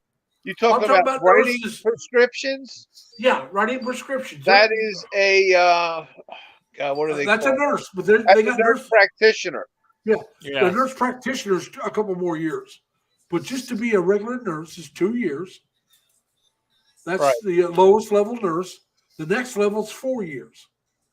Then there's nurse anesthetist. That's like That's actually like it. That's basically a doctor. Yeah, That's the person who knocks you out during your surgery. They make big money. yeah. But like Yeah. I said, though, just to be a nurse, now some states and some hospitals require you to get that 4 year degree, but you can start working after a 2 year degree. See, Indiana State University is a teaching nurse. It's a school that's known for teaching the nurses. Ivy Tech is was what they call BOCE, and New York is BOCE. It's adult education. It's beyond high school, but it's Right. just below college. It's Right. like a junior college almost. Well, you can become a nurse going to Ivy Tech. Well, see, they don't even have LPNs anymore. They did away with that. It depends on where you're at, what state. Some states still have it. Oh, yes, they do. Well, that might be, but most states don't. They Uh, don't here in Texas. They don't in Idaho. Right. They don't in Arizona. I don't know every state. 'Cause I haven't been there, but I know Indiana used to have it because I know somebody that went for nursing. That's why I said X-ray Yeah, technician. Ivy Tech. 2 And years. then they went to yeah. See, ISU. my mom was an LPN, so I know a little bit about it. So then after they started working, they went back and got their RN while that's they were right. working as a nurse. I had a friend out here in New York that was became a nurse, and I can't remember if he became an LPN or an RN. I think he became an RN because he kept changing his major. It was in school long enough where he probably was an RN when he graduated, but he was Yeah. going to be a physical therapist, and he was getting close, and he was thinking about going to graduate school. Well, one of the best graduate schools is in Terre Haute, Indiana. Indiana State University has one of the best graduate schools for sports, physical therapists. They have one of the Okay. few graduate schools, but they're one of the best. Because I didn't know this. He did the research on it, so he was asking me about ISU because he was thinking about going there. It's one of the better schools, and so I talked to him about. That's the only reason I know. I knew they had physical therapy in Terre Haute. I just didn't. That's know how that guy that I knew from Shanghai got his whole family basically in the door and got to stay here. They really only wanted to leave communist China. Yeah. But he came in to be an auto mechanic and went to trade school, and he kept on switching it through CCP Community College Yeah. of Philadelphia County. And he Ed kept, Denoise here. Hello, Ed. How you doing? he kept Hey, Ed. changing his major, and he was going to school for like 6 years. Ed Denoise here. Hello, Ed. How you doing? He kept changing his major. Hey Ed, how you Now, doing? we got somebody says he's filling in for Dan. Ed Denoise here. Hello, Ed. How you doing? Somebody's got their YouTube mic on. Filling in for Dan. Make sure you turn your cell phone off. And Yeah, that's why I said Hello, X-ray can anybody hear me? out. yeah, we can hear you. Yes. Oh, okay. We don't Yeah, know I who you got rid are. of the echo. Oh, I'm down substitute while he's on vacation.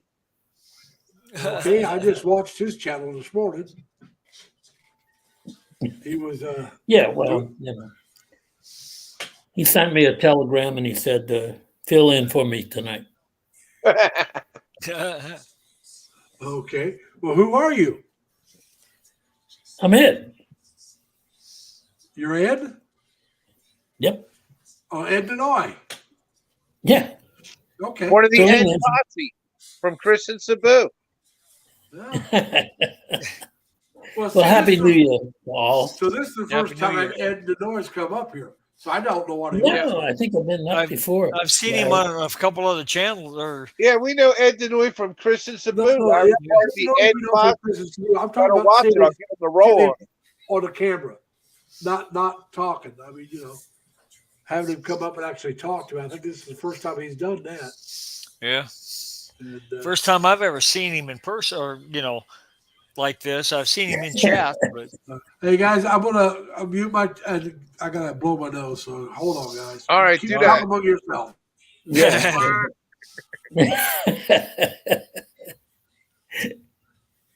Oh God. But no, Leonard, you got it right. And the other thing I was saying, I told her go for X-ray. 2 years you're out. Then if she wants to further, she can go CAT scan, MRI. But that takes her into a 4-year program. yeah, you got to go radiology tech or something like that. My own girlfriend went through all that, and she became, before they had such stringent laws against, you could become a CAT scan technician with just a X-ray tech license. Oh, okay. I'll tell you another field you can get into in the medical field that doesn't take a lot of takes training. Don't get me wrong, but it doesn't take 4 years. Is lab technicians. Yeah. They make good money. I know a What girl about back home that what did about that. phlebotomist? Well, now I couldn't tell you. I was lobotomized. I don't remember a thing about it. Yeah. Oh, okay. Phlebotomy doesn't only take but maybe 6 months to a year. You're just a person that sticks the vein. Yeah. And they've recently changed that a lot now too, where they got this machine that they put on your arm that shows you where the veins are and what size they are. They have a hard time finding Oh, really? veins. I They haven't had seen that one. at the hospital the other day. Yeah. I seen them use it on my roommate, Yeah. Well, that's good. mother, when she went. She has real tiny veins and she's hard to hit. Yeah, They yeah. put out this Yeah, I got that thermal problem imaging too. thing, like sleep. Mine are deep. I got real good veins for them. They don't put have any this problem sleeve normally. on her arm, and it had like a little gap in it where you could like look at where the veins in her arm were by the blood flow, Yeah. and then they could decide what needle and how to hit it, and they bam. Yeah. And because she's got such tiny veins, so the technology good is deal. improving all the time. Yeah. Yeah, that's good because one time I had my blood drawn, and it took one woman took her 4 tries, and so they sent in another woman, and then she got First it on time the to first start, try. yeah. I've, Yeah, I I've think had- I hold the I've world been record. stuck in both arms more than once trying to get blood out of me. Well, the Yeah, student, I think I hold the this record. area here, but it's hard to Somebody hit. tried to get mine 17 times. I've not had that many And- times. For real. Yes. 17. And I says, get somebody else. And this young little girl looked like she was You're 18, not- came in and popped it right off. well, They're not supposed to do it 17 times because that can leave scarring on your vein. Yeah, Did you know well, that? they tried different veins and everything. And this, That's like I just say, too this little girl sweet. came in finally, and she looked at, oh, okay, right there, pop. it reads Yeah, the yeah, it's like that. Hold on, guys. Let me do. Yeah. Hey, On the blood Jerry, flow. our crazy kid, do me a favor. Put in LLL, and then I want Simple Lorraine to see that that's how it's done, and I'll drop your link because I'm not sure how many people are here that knows how to get their link dropped. It says there, but not everybody's English is their primary language. Has anybody looked at the Filipino dollar lately? Hey, Carla, how you doing? My sister just Filipino popped in. dollar. You mean a peso? Oh, Yeah, the hi, peso. Jerry. How are you? ¿Cómo I haven't está? looked at it for a Rate. while. Yeah, my I'll tell you sister's in a Carla. second. My sister's Carla Thompson. This is my youngest. I have 4 sisters. This is my younger sister. The other 3 are all older than I am. And so that's my little sister. She just popped in. I'm surprised, but tomorrow being a holiday, not too surprised. She's like Jerry. She's early to bed, early to rise usually. But with it being a holiday, she'll probably be up later. Carla, are you going to stay up and watch the fireworks? 55.68, Ed. Yeah, I know. I thought it had dropped some. Thank you. Yeah, it's going to come down a Pero little. año, Jerry. It's going to come down now Oh, it probably will because inflation's coming down. because it was up to 57. I know that. It was over 59 for a while. Wow. And guys over there were predicting 60, but it never got there. I couldn't tell you how it didn't get up to 60, it got up in the 50s today. but they were calling for rain, and it finally started raining. Oh, too. we're talking about the peso to dollar. Oh, ratio. okay. The exchange Yeah. rate. I'm going to say it was down. The See, Jerry Bento- said Then or Mabuti. 150, Yeah. didn't it? Now? Jerry, what does Mabuti mean? I guess Jerry speaks Filipino. Jerry speaks Spanish. He's Mexican Spanish, yeah, American. I know that, but He knows some Filipino. I don't know how much. yeah, okay, he knows some. Yeah, he knows more than I do. Outside of Salamat and Poe, y'all know more than me. You know more than me, Larry. Well, Salamat's just thank you. Poe just means I'm showing you respect.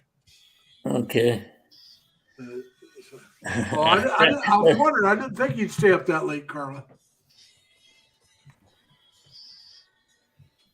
Jerry, you have a good night.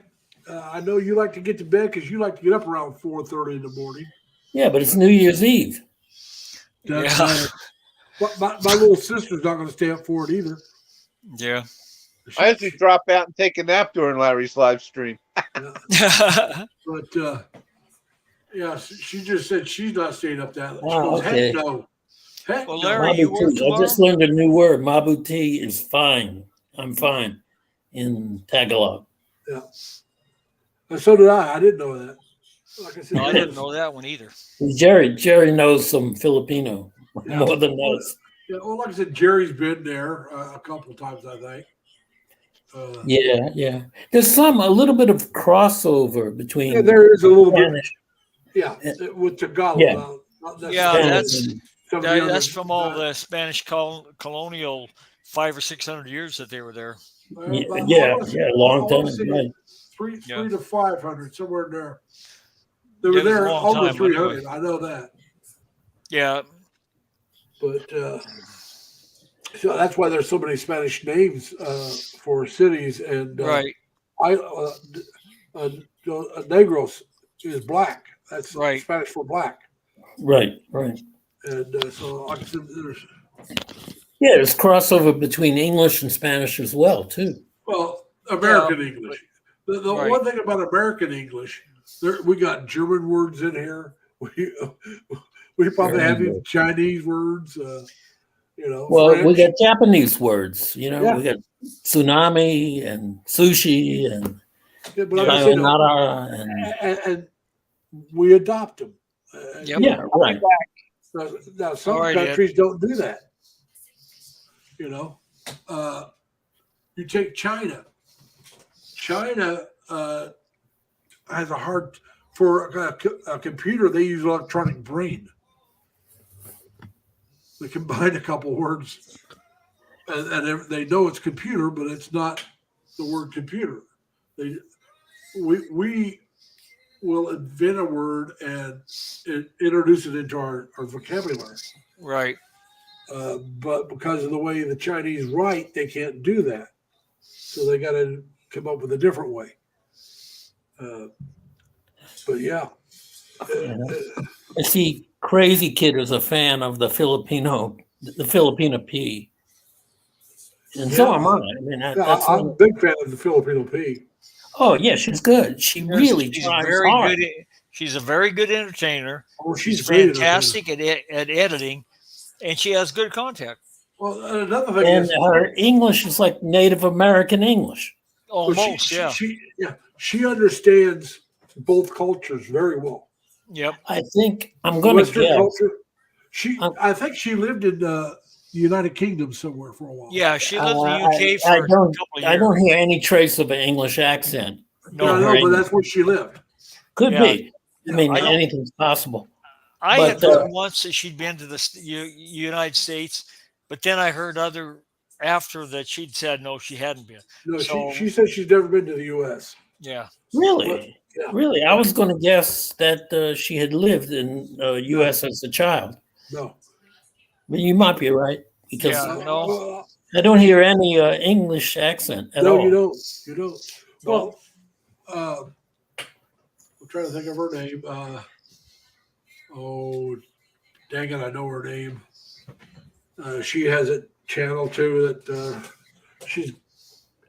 I know she was at one time a lot bigger than the P. I don't know if she still is. Oh, you're not talking about Happy Slip. No. Happy This, Slip became rich. no, this girl is she's dating an Irishman. And she lived in Cebu and she built a province house. Oh, God bless it. I know her name. Her friend's name's coming to mind. Jingle. Not Jingle, Vingo. Vingo with a V. Vingo was one of her girlfriends. Salone, Mary Jane Salone? Or Beijing Beijing Salome. Yeah. I'm probably wrong on the pronunciation, but But similar to I that. think that's who you mean. And her English is very good. But I Yes, think she it worked is. in a call center for a while.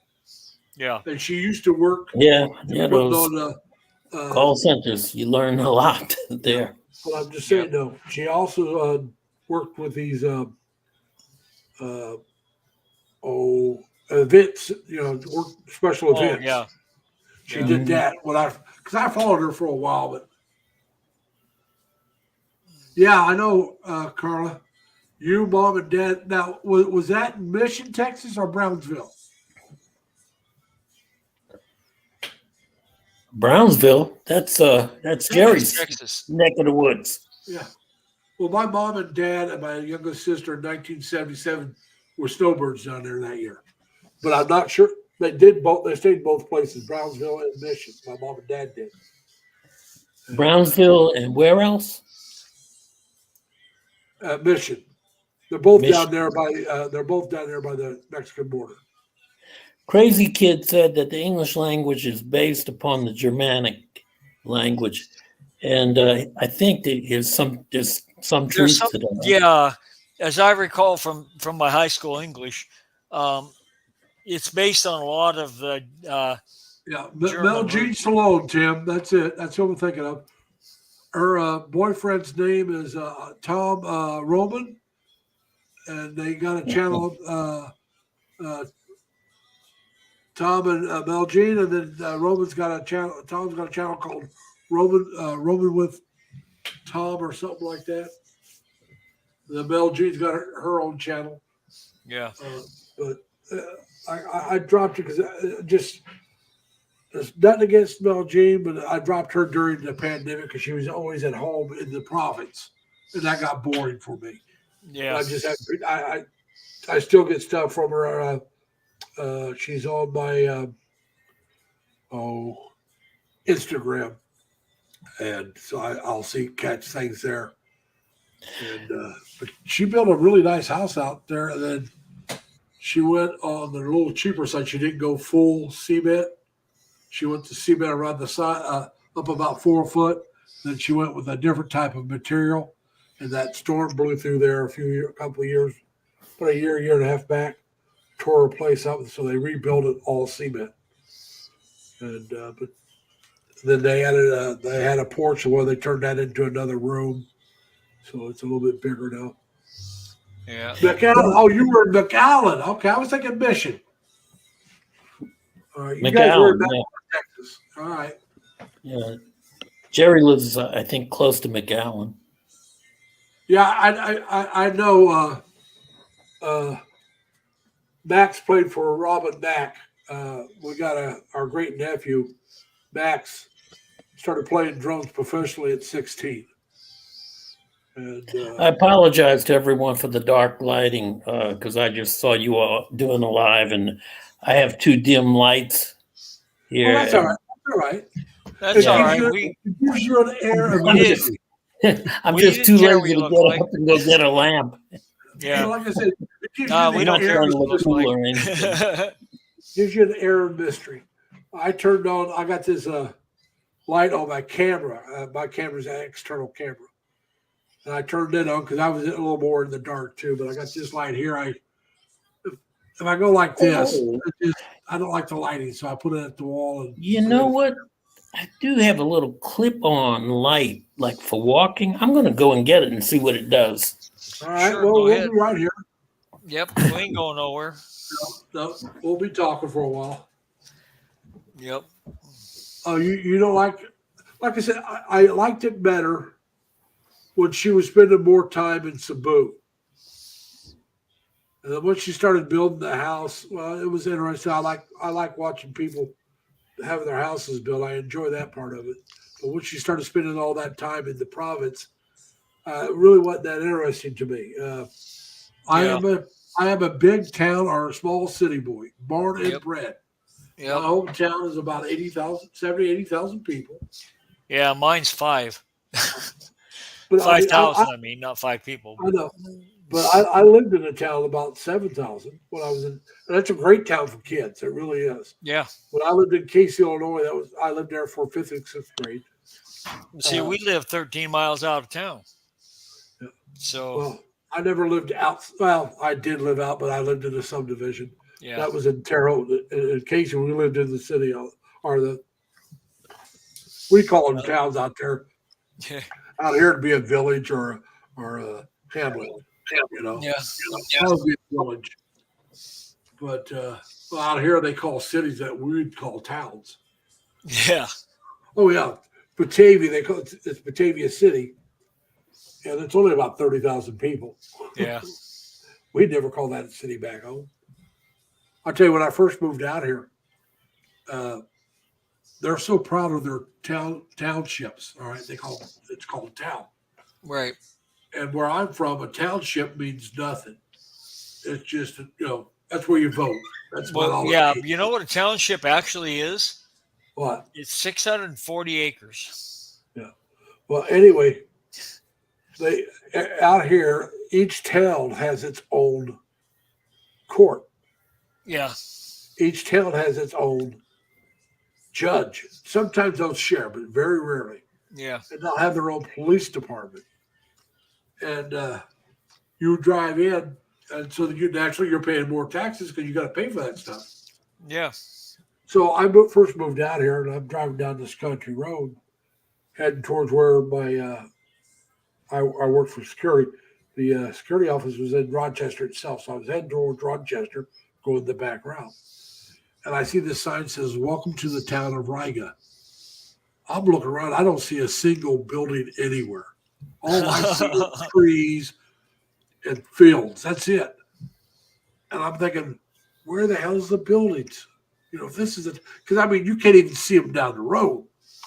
Yeah. I said something to my sister. She goes, "Oh, no.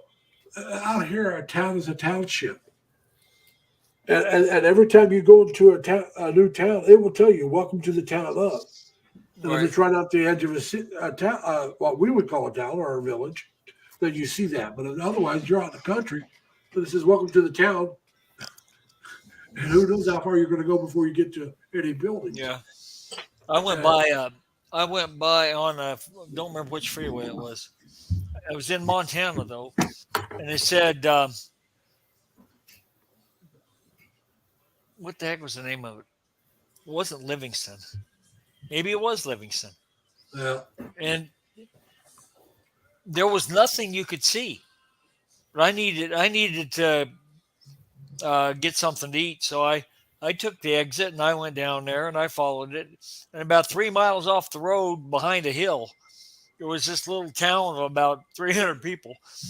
Yeah, I mean, probably more than that, but it was just really small. Yeah. Well, I can't remember where I was, either heading out here or heading back to Indiana. And I was getting low on gas. And I saw a sign that said gas. And I think I was heading back, but I couldn't, like I said, I had my friend with me. She was with me. And so I could pull off. And I don't know how many miles I went. I had this great light. It's just a little small light. Can you see that?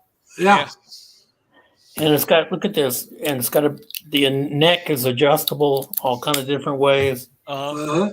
And it's got a clip. I don't know if you can see the clip. Yeah. Dad just put up a new video, leaving Manila soon. And I was going to clip it onto my laptop.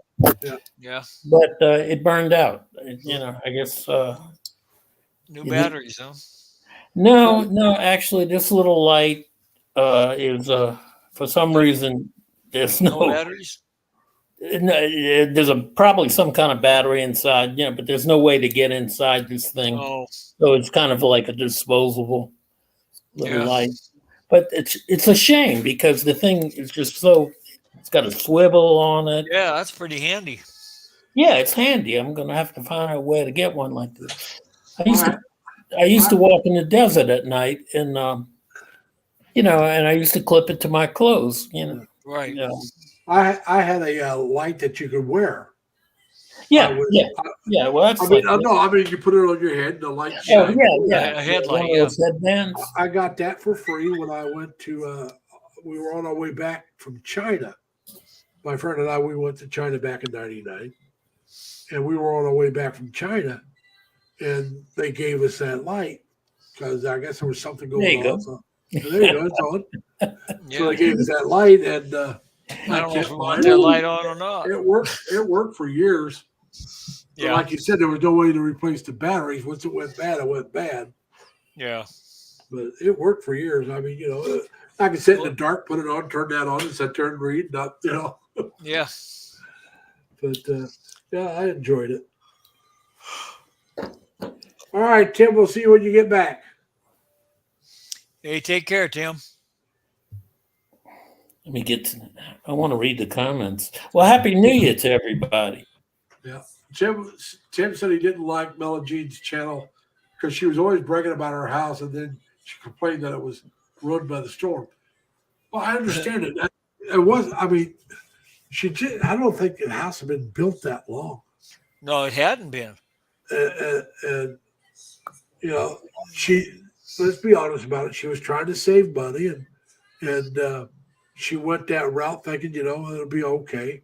Then that storm blew through there, and so she went back and she made the house a little bit bigger, and then, like I said, but it all, she went more expensive. She actually went full concrete, Yeah. with better roofing material, the whole bit. Did she use what they call hollow block? Well, I'm sure she did. I mean, that's what they use there in the Philippines, Yeah. But I mean, the first I part mean, was only To about. me, that looks like a cinder block, but Yeah, that's what hollow block is, but it's a Yeah. little bit cheaper concrete the way they make it, and then Yeah. they add extra to it, which makes it stronger. And so, like I said, I've watched a lot of videos of the Yeah. building houses there. There was a Phil Ann couple that got me started on that. He was in Japan working for the, I want to say Air Force, could have been the Army. He was retired military, Uh-huh. and he went and worked as a civilian, I think, for the same military he retired from. I got a cousin did the same thing. Yeah. And so he was doing that for 10 years and saving up money. And they bought some property off his mother-in-law, and they built their house there. And they were showing that. And I started following them just before they started doing that. But he was talking about it, and I went back. Like I said, when I first started doing YouTube, and the first few people I followed, and when I say first few, probably the first couple dozen, I went back and watched all those videos. Watched every video. And that's Chris and Sabu. That's Dan. That's Mela Jean. I watched all of hers. I used to watch Enrique's Life Beyond the Sea in the Philippines. Yeah. I watched him, and then he started to me when he started running around with a girl. As far as I know, he's still with her. But it seemed to be more about him and her as a couple than Yeah. about the Philippines. And, Well, then he so I started quit trying to following. be a dating coach.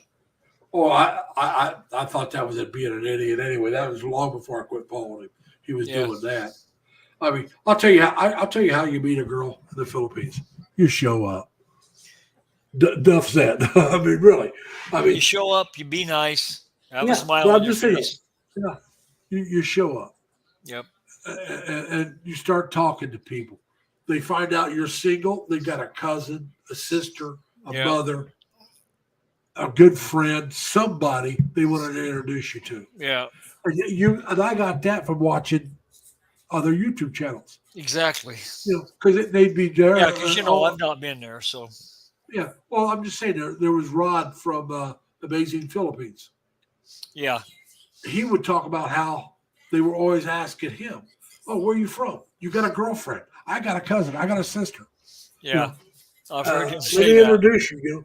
Yeah. And like I said, when I first started following Rod, I went back and, like I said, that's the way I was when I first started doing this. Yeah. I went back and watched every one of his videos. Same thing. I don't know if you ever heard of Turquoise Sunrise. It's No. a Phil Lamb couple. I found them. They had found an apartment. Oh God, I love the apartment in Valencia, and they had this sliding door in their living room, slid up almost all the way open, almost the whole living room. The door would slide open and show all of it. Yeah. And they had the balcony, but they couldn't stay there because they had a little girl. But they were staying there until they got the downstairs apartment fixed up for them. So they stayed about 2 weeks there. And then, and if you want, come on back up later, man. I don't know why, but your voice was muted. I didn't mute it. Only you can mute yourself. All I can do is mute me. I think that's all I can mute. Yeah. But Yeah, anyway, yeah, I Happy went back and started following all theirs. And I don't agree with them on a lot of things, but they had some really interesting content. Yeah. So Well, like I used to watch Sunshine Shoulders, but I don't much watch him anymore. I've never watched him. I've heard about him, but I've never watched him. He had really good content for a long time, and then he kind of flip flopped, and a couple guys have basically called him out on stuff. And Well, it's like I said, Rod from the Amazing Philippines. It got to be too much. I loved Rod. There was nothing wrong with the guy. yeah, It just, I cut back, and some people, there's some that I'm following still that put up longer videos that I really want to watch, but I'll watch them. But Rod, the thing I liked about Rod when I first started following Rod was that he did a lot of apartment and condo videos.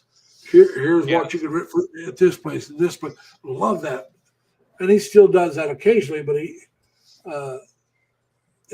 you can't do that all the time when you're in one area. right, Eventually you run out of things to show. yeah, And so he still did it, but you had to travel a little more time in between them. yeah. But Well, like- I think the guy's content's great. Still, I still think if you're looking for an apartment, that's a good place to go. Go if you want to be in the Cebu area. Go check out Amazing Philippines with Rod. Yeah, I've check out some of I've his- watched quite a bit of his stuff. Now there's Mike's Philippine Retirement or something like that. The new guy. Yeah. Call it. He's fairly He's new. doing, I think. he's doing a lot of apartment things in Dumaguete. Yeah, He's been over there about 6 months or a little longer. So Yeah. his stuff is still, and then he has his girlfriend, which is fine. I don't mind your girlfriend being part of your channel. I really don't. no, But like I said, with Enrique or Henry from Life Beyond the Sea, it started becoming too much that. yeah, To me, now somebody else it might not, but it's just seemed like that was was more the focus, and that's fine. But I'm not watching your channel to see your love life. Just, right, I'm watching right. your channel to see things about the Philippines. And when yes, it becomes more about your personal life, I'm out. I'm out. Yeah. That's not what I'm there for. no. I'd rather watch Old Dog. I've watched a couple of his. Yeah, I like Bud Brown, but he's getting ready to leave and go back to the States, and then he's going to go down to Mexico. Now, somebody was saying if he doesn't like it, they'll go back to the Philippines. he did I'm say okay. something about that. That's what somebody was telling me. Yeah, I'm going to be honest with you. I'm not going to watch too many. I'm not going to watch probably any of them in Mexico. yeah, If I do, it'll be very few. I watch almost all of them. Bud, he dropped the one channel and started up to this channel he's got now. Yeah. Both were Bud Brown. But one channel, there was a lot of his stuff. I started to go back and watch. It's like, I can't watch this. I have no interest in it. And, now, Crazy Kid, have you ever seen Old Dog and Bud Brown get together and have their talk? They'll both be. A lot of Fridays they'll do that. They'll both be there. They'll be doing a video on it. Yeah. And, so, yeah. Yeah, they do that quite often on Fridays. Now, Timmy, do me a favor and put in LLL, and it'll drop your link for you. Timmy's a Filipino. I'm going to have to take this call, Larry, so all right, I'm dropping out. Step down. But that's all right, folks. I mean, it's going on 10 o'clock. If somebody doesn't want to come up, we'll talk for a few more minutes, and then I'm going to shut it down. It's getting close to New Year's. And okay. Yeah, I've watched Bud and Old Dog together. Well, that's all right, Jimmy. I appreciate that. Like I said, as far as I'm concerned, that's why I don't give out jackets. I just have people type in LLL. Well, actually, Ed, the blizzard wasn't as bad as they were calling for. It really wasn't, which really made me happy because I had to drive to work in it and drive home. So we did get some snow. It's cleared up now. It really has melted quite a bit. Today was up around 50. Yesterday was up around 50. So, it's that's why I'm stuffed up. I mean, with this change of weather and stuff, and then I also have allergies. But it's fine. But I'm just trying to read everything here. But like I said, it's something that we do. We've been going almost 2 hours, so I don't mind if we shut it down here in just a little bit. But like I said, I wanted to let everybody know Happy New Year, and I hope everybody has peace, love, and happiness throughout the year. And like I said, I wanted to let everybody know that my New Year's resolution is going to be to try to be in better health, physically and financially.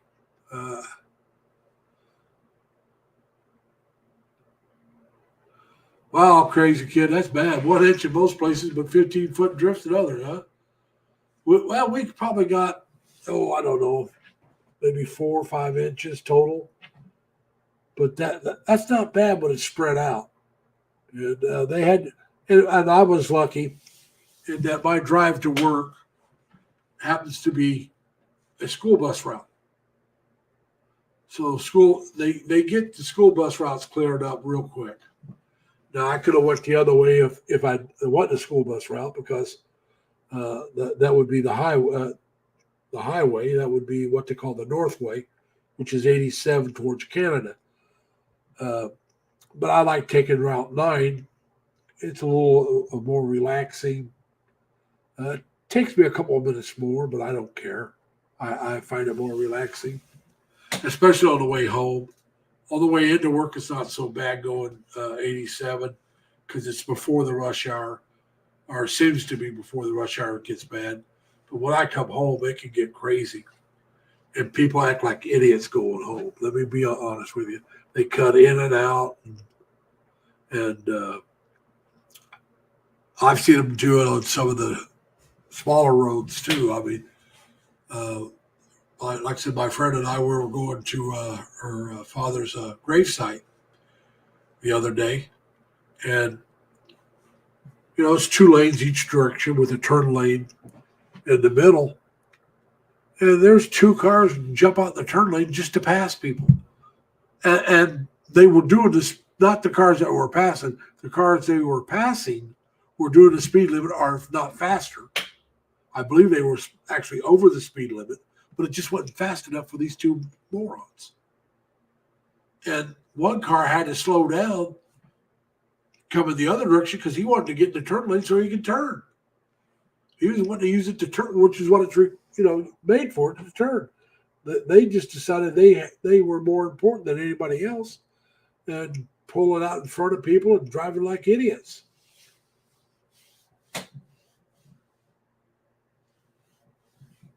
Well, no, kid. That's why I said, kid. Mine's just general. I want to get myself better financial, better physical health. You have not heard me say I got to lose this much weight, or I got to pay off this many bills, or save this much money. My goal is just to be better off at the end of the year than I am right now, which means either fewer or smaller bills. It means a little bit better health. I'm not saying I got to lose weight, but I want to be able to walk farther. I want to be able to do other things better than I am right now. Now, if I don't know if you were here earlier, I happen to be diabetic. And right now I eat way too many carbohydrates. So one of my health goals is to cut back on my carbohydrates. I know I eat way too many carbohydrates because I'm an idiot. And so what I want to do is try to make sure that I cut back on it. I like cookies. I want to tell you the truth. I love cookies, especially oatmeal raisin and the M&M candy cookies, the chocolate candy cookies. Love both of them. I got to give them up, or at least give up on quite a few of them, because I eat way too many of them. And being a diabetic, that's not good for me. So just cutting out those will improve my health. So I'm not trying to make huge changes. I'm going to tell you right now, I am morbidly obese, which obese means morbidly overweight. Well, I'm morbidly overweight. All right, overweight's 50 pounds. Well, being morbidly overweight means I'm at least 100 pounds overweight. All right, let's just be honest about it. So I am way overweight. And I'm only 5'8", and I went close to 300 pounds. All right, people? I'm not going to lie about it. So I'm just trying to say, look, I'm not saying I'm going to get down to 200 pounds. I'm not going to say I'm going to get down to 250. I'm just saying I want to make myself better healthy. I want to be able to walk farther. I want to be able to do more.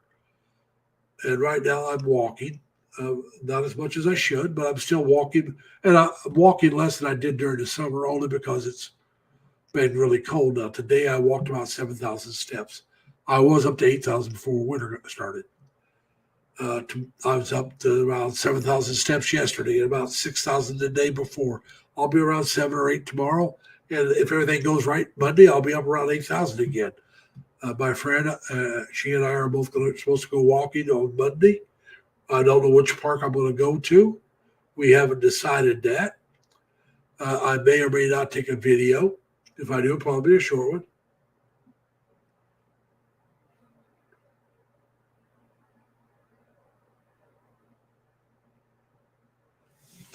If you're going to drive from Vegas to Niagara Falls, I would do it in the summer, and I'll tell you why. I'd actually do it in July or August. It's going to be very hot, comparatively speaking, for what it normally is. But Niagara Falls on the American side have a thing they call Cave of the Winds. All right. Now, the Cave of the Winds, June, unless you're going late June, crazy kid, I wouldn't go that way. Hey, JLB is a freak and a conspiracy nut job. How you doing, man? A nut bar, excuse me. Welcome. The reason why I would say I wouldn't go in June is I want to do the Cave of the Wind. And if I'm making a special trip, so I can go anytime I want. I can go more than once. I'm about 4 hours, about 5 hours from the falls. But I would want to do the Cave of the Winds, especially if I'm only going to come out once and see it. The reason for the Cave of the Winds is you go down and you walk around and you're right at the bottom of the falls. All right. They build this wooden deck that you can go up, and I mean, you're right next to the falls. You're getting the spray off the falls.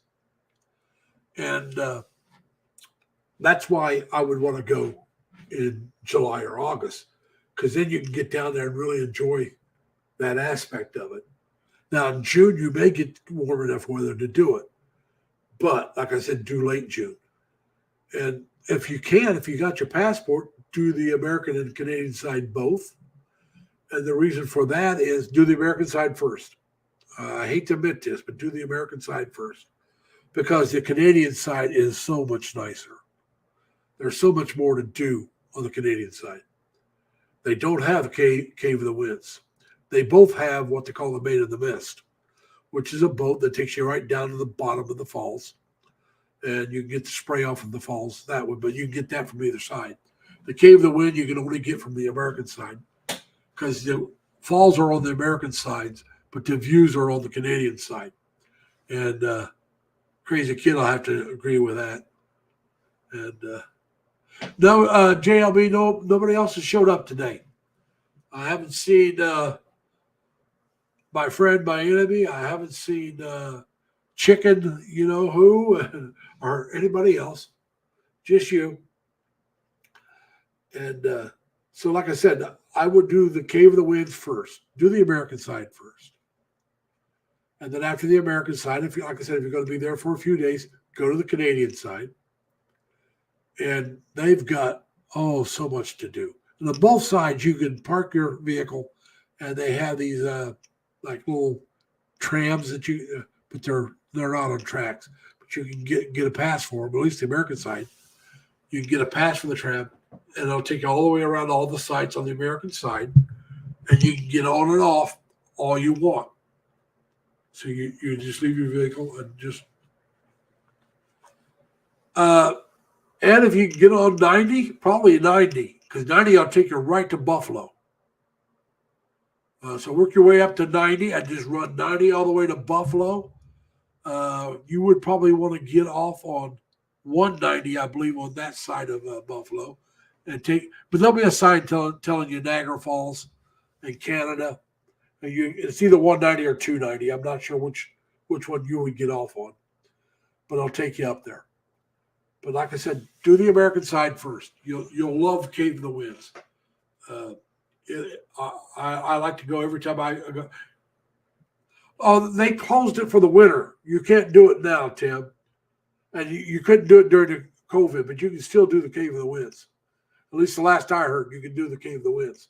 It's open again. But also the Maid of the Mist. But the Cave of the Winds, if like I said, I believe it's open. If it is, you want to do the Cave of the Winds. But it's only open in the spring, summer, and fall, late spring, summer, and early fall. Because then they take it down. You'll get a pair of sandals. It'll say Cave of the Wind on the sandals to wear so you don't get your shoes wet. And they're kind of like, they're cheap water shoes, really is what they are. Cheap water sandals. And you can keep them. What I did with the last pair I kept, I turned them into shower shoes. I cut the back part off of them, turned them into shower shoes. They're shot now. I'll have to get a new pair. I'll try to get up there this summer. And but I also got to renew my passport this year. I got till September that it's expired. So I will renew my passport. I might do it in March because it'll be 6 months till it expires. But to go to Canada, it doesn't have to be more than 6 months left just to go up to Canada. Now, if I want to go anywhere else, some of the places require it. But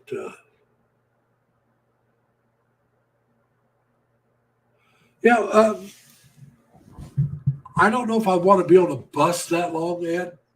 Train maybe, but I don't know if I'd want to be on a bus that long. Because you're talking a couple of days on the bus. Because unless you got one of these express ones, because I took a bus from Iowa City, Iowa to my hometown in Terre Haute before I went in the Navy, back when I was 18. And they stopped at every little town. Now, if you drive it, it's about a 6-hour drive. It took almost 11 hours by bus. Okay? Now, you're talking from Vegas to Buffalo, probably a two-day drive, maybe a little more. Might be more than 2 days. Depends on how you drive, but at least 2 days, okay? I'd say closer to 3, but at least 2 days. Now, if you take the bus, you don't want to take the milk run. Let me tell you, the milk run is going to stop in every little town. That's why I say the train would be better. I think it'd be more comfortable. You get yourself a sleeper car, or maybe an Amtrak might only take a day. But a bus is going to take a few days. And that's too much of my vacation time.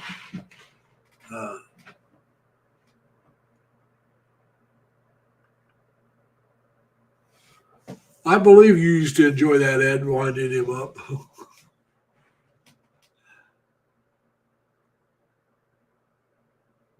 Tim says, Ed, when you go drive back on the Canadian side to Fort Erie,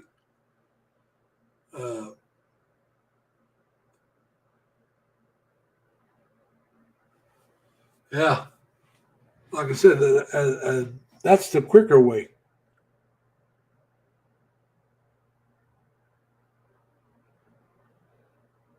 Yeah, but Ed, like I said, you want to find out how long of a drive, how long it will take if you go straight through, and then decide how often you want to get off and how long you want to stay off. Because some of the time that when I went by bus, some of the time was layovers. You get to a town and you had to wait a certain amount of time before you could take off again because you're on a schedule. It's not, well, we pull in and they're either here or we leave without them. No, you pull in and you might have to wait 10, 15 minutes or more before you're scheduled to take off again.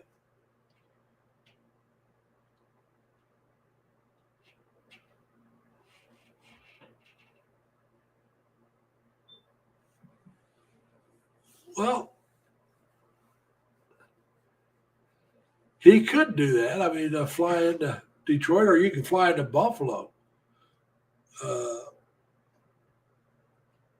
Find out which way is cheaper. Fly into Erie, Pennsylvania. I mean, if you're going to rent a car,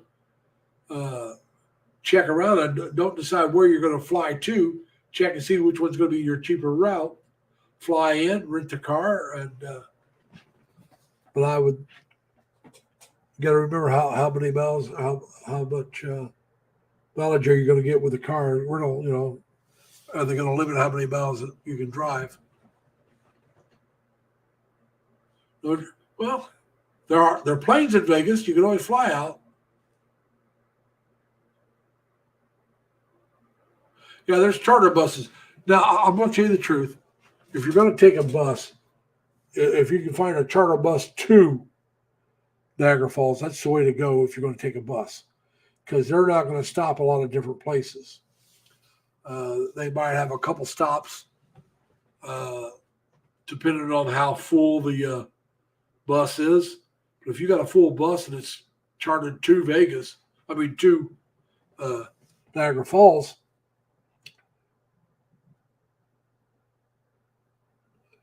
yeah, Pittsburgh wouldn't be that far. Like I said, Erie, Pennsylvania is not that far. Rochester, Buffalo. You can maybe even fly. I don't know if Niagara Falls in Canada has a place to land. But like I said, for me, if I'm only going to go one time, I want to see the American side first, because it really is nice. Don't get me wrong, it's nice. But after you see the Canadian side, it's not as nice, because the Canadian side is just so much nicer.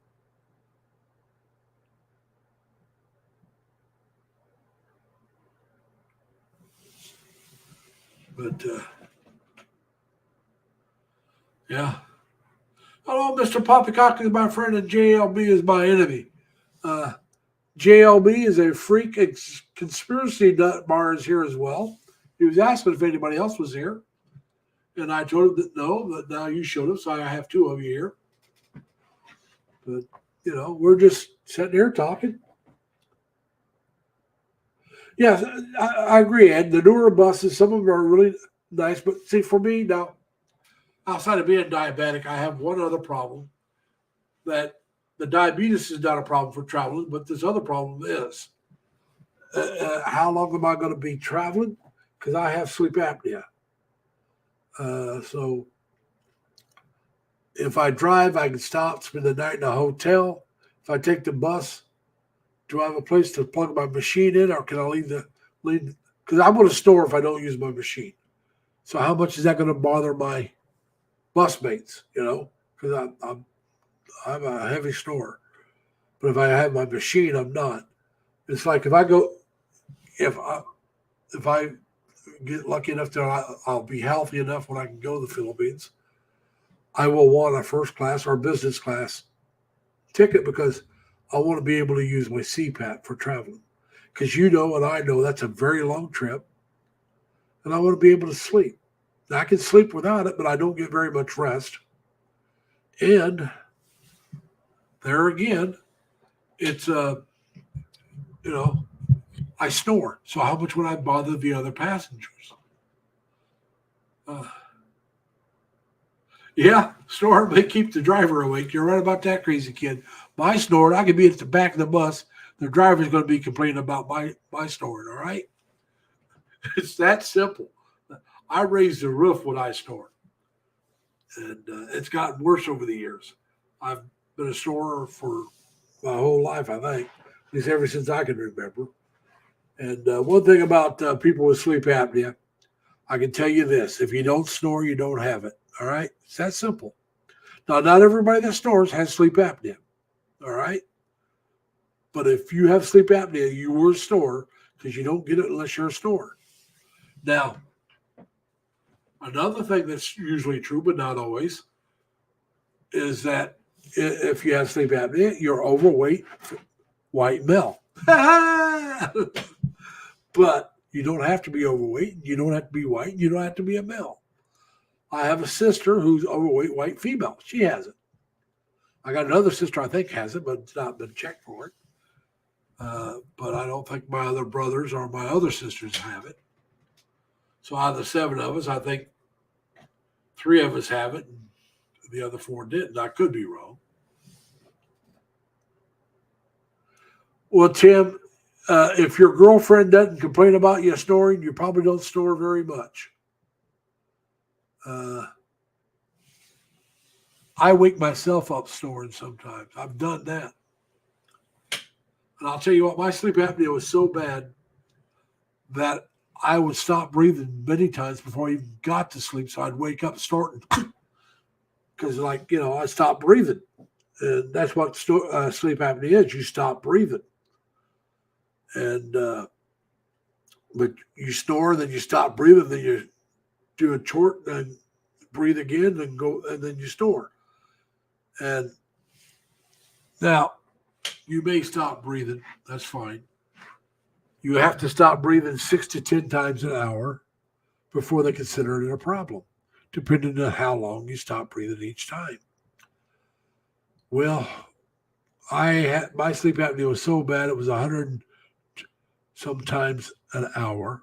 I averaged stopping almost 2 times a minute for 10 to 15 seconds. So in other words, about every minute I got maybe a half hour of breathing, and that was it. So I was diagnosed with it just before actually it was right after I came back from China.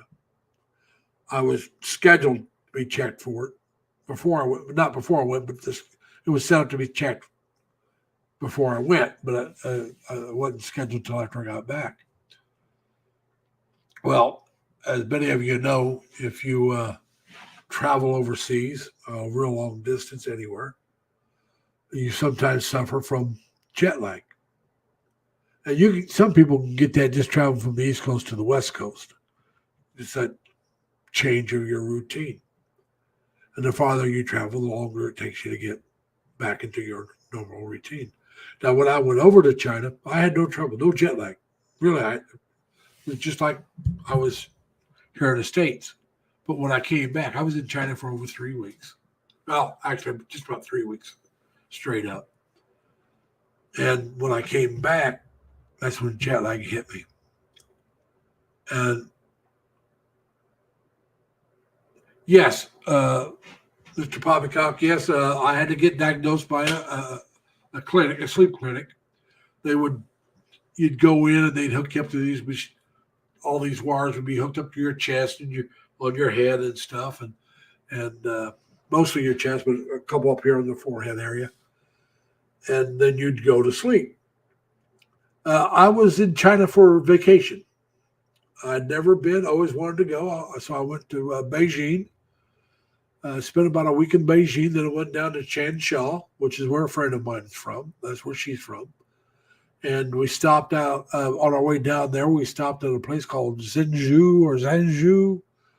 It's a city of about 1 million or 2 people. But outside that city is a mountainous village, which is where the Shaolin Temple of the Kung Fu movie fame is located. And so we took spent the night there. Actually, it's 2 nights, but the first night we spent there, got a driver, drove up to the mountain village. And there was a couple different, and I mean, it's a small mountain village like you see in the movies too. We drove up there, and when you hire a driver in China, at least when we were there this is back in '99, they you pay them for the day, and then you buy all their meals. I think we paid for the gas and everything, but I mean, he got paid so much money, and then we took care of everything. And so we went up there, and we split the price among all of us. There was 5 of us that were paying for this. And I toured the Shaolin Temple. I went through a couple of the other Kung Fu schools and looked them over, watched some of them work out, do their routine. Now, for the Shaolin Temple, I had a ticket to go watch, but I didn't go watch. It was just too late, and I didn't feel like going over and doing it. Because like I said, I got to watch the others for free. And I wandered around the village. I bought some souvenirs. I ended up giving them to my great-nephews. And I bought some other souvenirs I gave to my great-nieces. But this is many years later. I just did this the last couple of years. But it was a blast. And then we went down to Changsha, like I said, spent some time there. Now, the others all went down to Hong Kong. I didn't go with them because they were going down, spend the night, run around that day, and then come back. And it's like, I've been to Hong Kong a couple times. I'm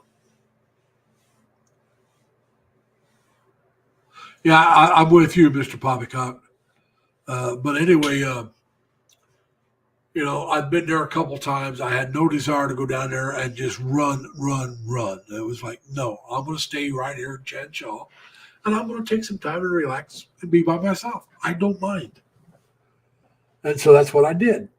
And I did some run around and had some fun. They came back. We went back up to Beijing. They flew back to, because see, 3 of the people that came with us was only there for a week. Me and my friend, her and I, we were there for 3 weeks. All right. And the other 3 found out we were going and said, hey, do you mind if we come along? And they could only go for a week. It was like, sure, no problem. And it cost them more money because they made their tickets at the last moment. They flew out of Los Angeles. We flew out of Detroit. Our flight was much easier, less time because we flew direct. They had to fly we all left from Erie, Pennsylvania.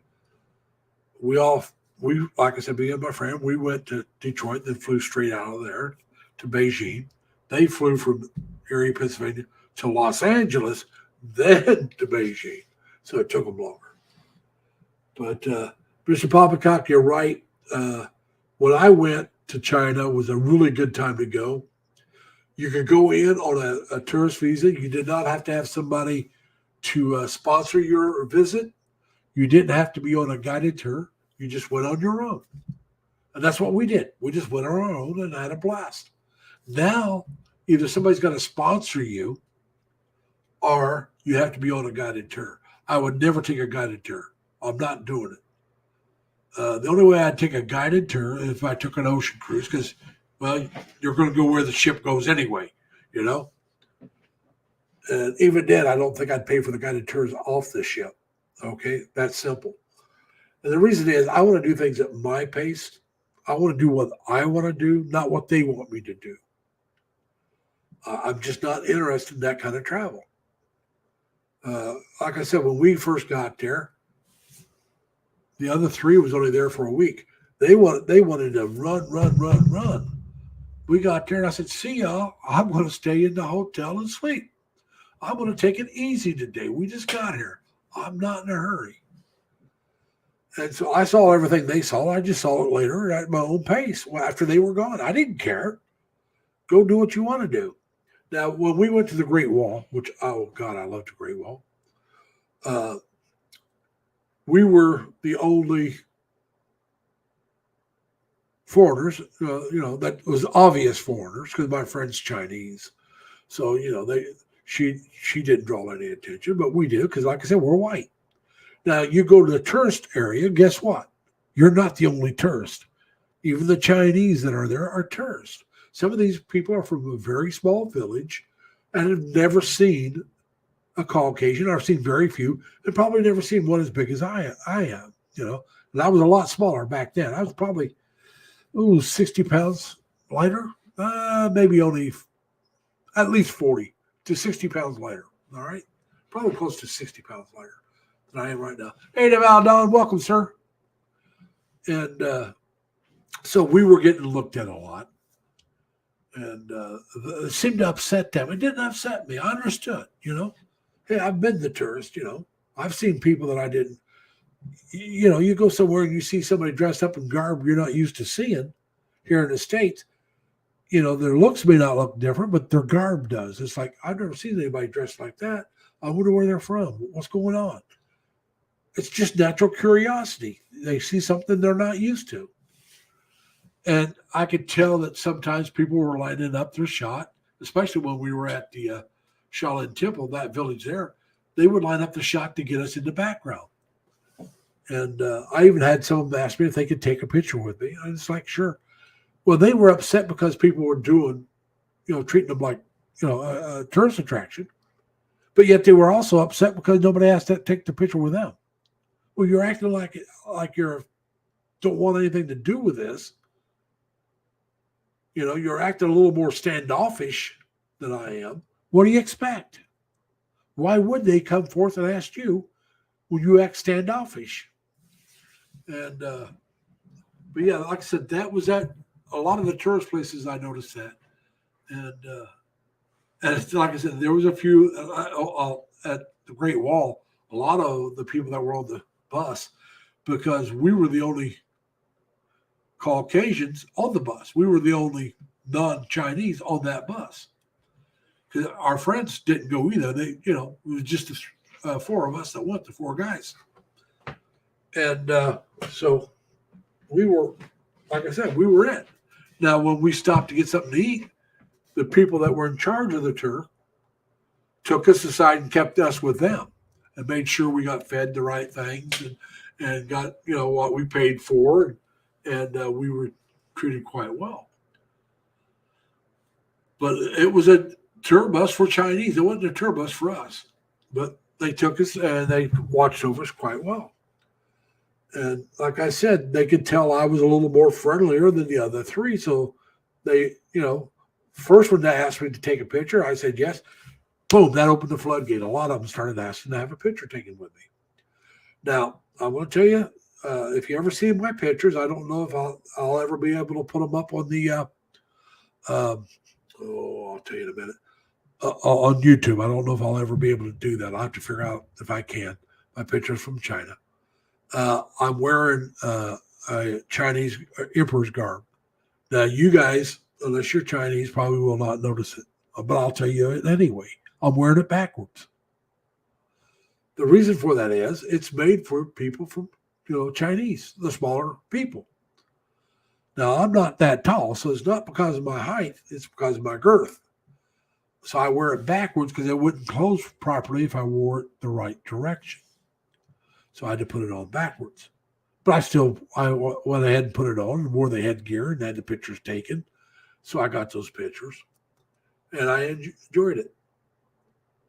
None of us has figured out Dan from Dan's Philippine retirement journey, Philippine bound. He said he noticed that Chris had a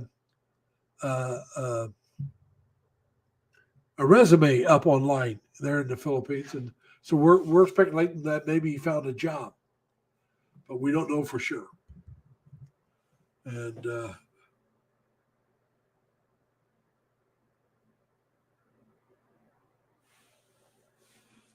but anyway, like I said, Dan said he saw his resume online, so that may not be. But no one knows for sure. I wish it would. I'd love to see another live stream of his. I enjoyed all the people that showed up there. But like I said, so if I can find out how to do a collage, because these pictures aren't on the internet anywhere. I got I took it with a regular camera, not a cell phone. So I have to get somebody to put it together, and maybe I can download it as a short or a photo collage video for YouTube. I would enjoy doing that if I can. But anyway, so like I said, so then later on, like I said, when we were at the Shaolin Temple village, the village there, that little village out in the mountain, I had a couple girls. I was sitting there. I was taking a break, and at this tourist site where you go in, they had these different statues of Buddhist monks, and a nice setting area inside there where they had I'm trying to remember what they call them. It's like a gazebo, but the Chinese call it something different. I know the term is just not coming to my mind right now. But I'm sitting outside. I'm not gone in yet. And I'm just taking a break, and I'm people watching. Let's be honest about it. And I watched the people, and I could see the guy or the girl motion to people to move certain ways. And I could tell they were lining me up in the picture, which was fine. Like I said, I didn't care. I understood why. And then I had a couple of young ladies come up, and they just flat out asked me, can we have our picture taken with you? And I told them yes. I had a couple others there again do it. Not quite as many as on the bus, because almost everybody on the bus wanted it. But it's like, I enjoyed it. I'm a people person, basically.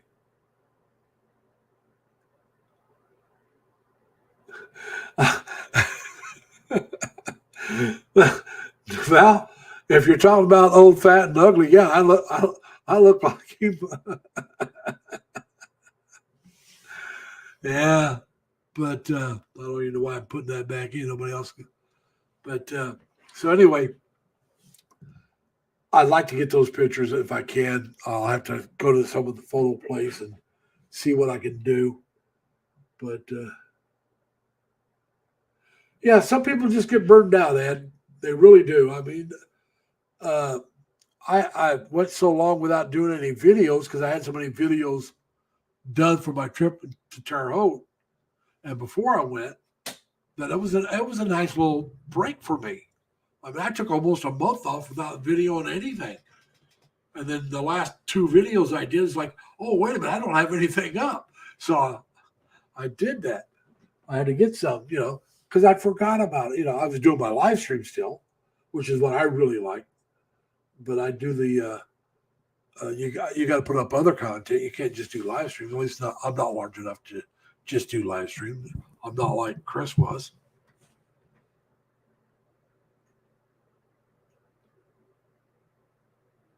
Well, the thing is, I'm going to have to, like I said, no crazy kid. I'm going to have to get them digitally loaded onto a thumb drive or something so I can use it.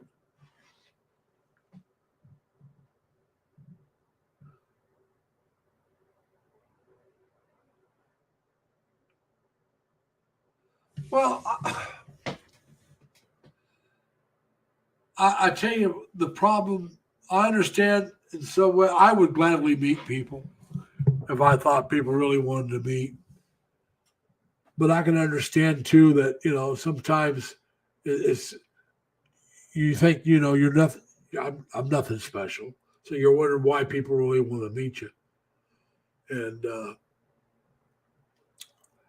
And his wife wouldn't want to be anything. But I mean, I would, yeah, you want to meet for a cup of coffee? No problem.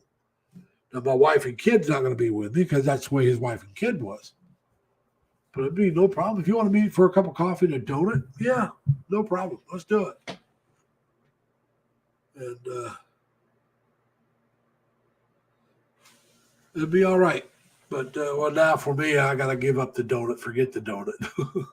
Although that's probably better than a bagel, definitely better than a muffin. Oh my God. Like I said, I wasn't watching my carbohydrates for a while. I've told you all I was diabetic. And my blood sugar got up at 11.1. And I thought, oh, what the, I didn't think I was eating anything that unhealthy. And then I looked at the muffin I was having a muffin every day for breakfast. 84 carbohydrates for that bloody muffin. It was a cinnamon muffin. I loved the cinnamon muffin. And hey, JLB is a conspiracy theorist and a chicken. Welcome, sir. You're the third JLB to come in. Mr. Poppycock and Nutbar are both here. I'm glad you came in. And so I get distracted here, guys. But anyway, like I said, there's some trips I made. I went down to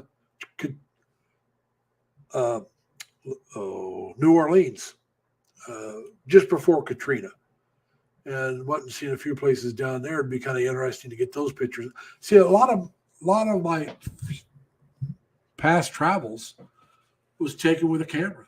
I didn't get a smartphone until 4 or 5 years ago, and maybe a little bit longer. But I'm only on my fourth smartphone, and a couple of them because I changed carriers. I used to have AT&T down Spectrum, and I was AT&T for a long time, and one phone I got I just didn't like. I didn't use it very much. So, but you got to count it. But I really thought it sucked.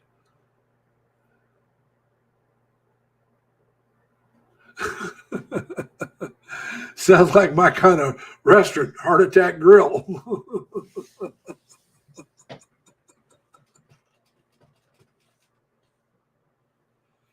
Fluffy, huh? That'd be cool to see Fluffy. If y'all don't know who Fluffy is, he's a Mexican-American comedian. And I can't think of his real name, but he is funny. And he's a heavy-set guy, so that would be good to see him real life.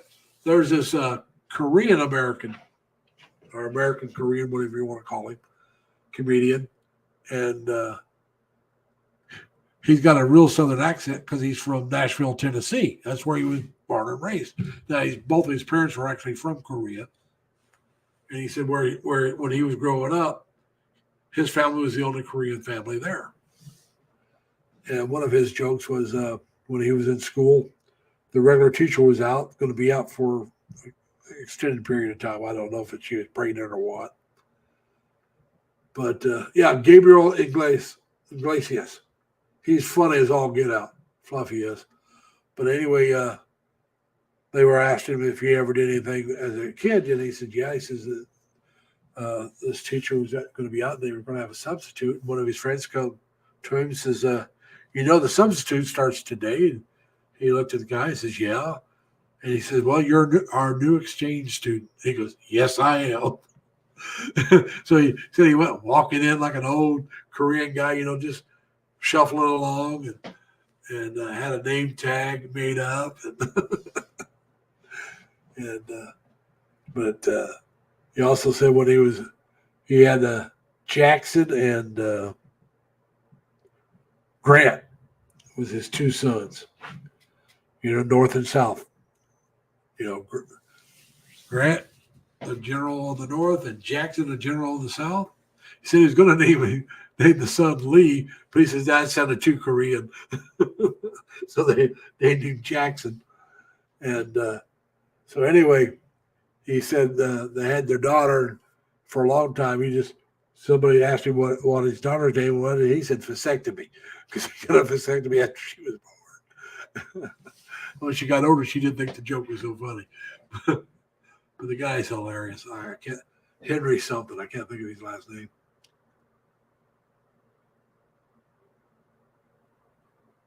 No, actually, Johnny Ho. Yeah, you're right. Crazy. I figured you're being a comedian yourself. No, Mr. Poppycock. These guys do not give me a good opinion of JLB, but that's all right. Hey, Marianne, how you doing? Happy New Year. Welcome to the channel. Now, guys, if any of you have a channel and you want to drop your link, just type in LLL, and my Nightbot will drop it for you, all right? I don't know how to drop them. I've never learned. Dan says he's low tech. Well, I'm no tech, you know. I don't do I have not yet, and I'm sorry, Crazy. I know you wrote that up for me. I just have not yet sat down and took the time to learn how to edit videos. I need to. Every time I have a day off, I want to do nothing or go out and shoot videos. I'm sorry. Right now, like I said, that's the way it is. Maybe when the summer gets here, I'll get a little more energetic. I'm hoping. Hey, Tim, are you leaving?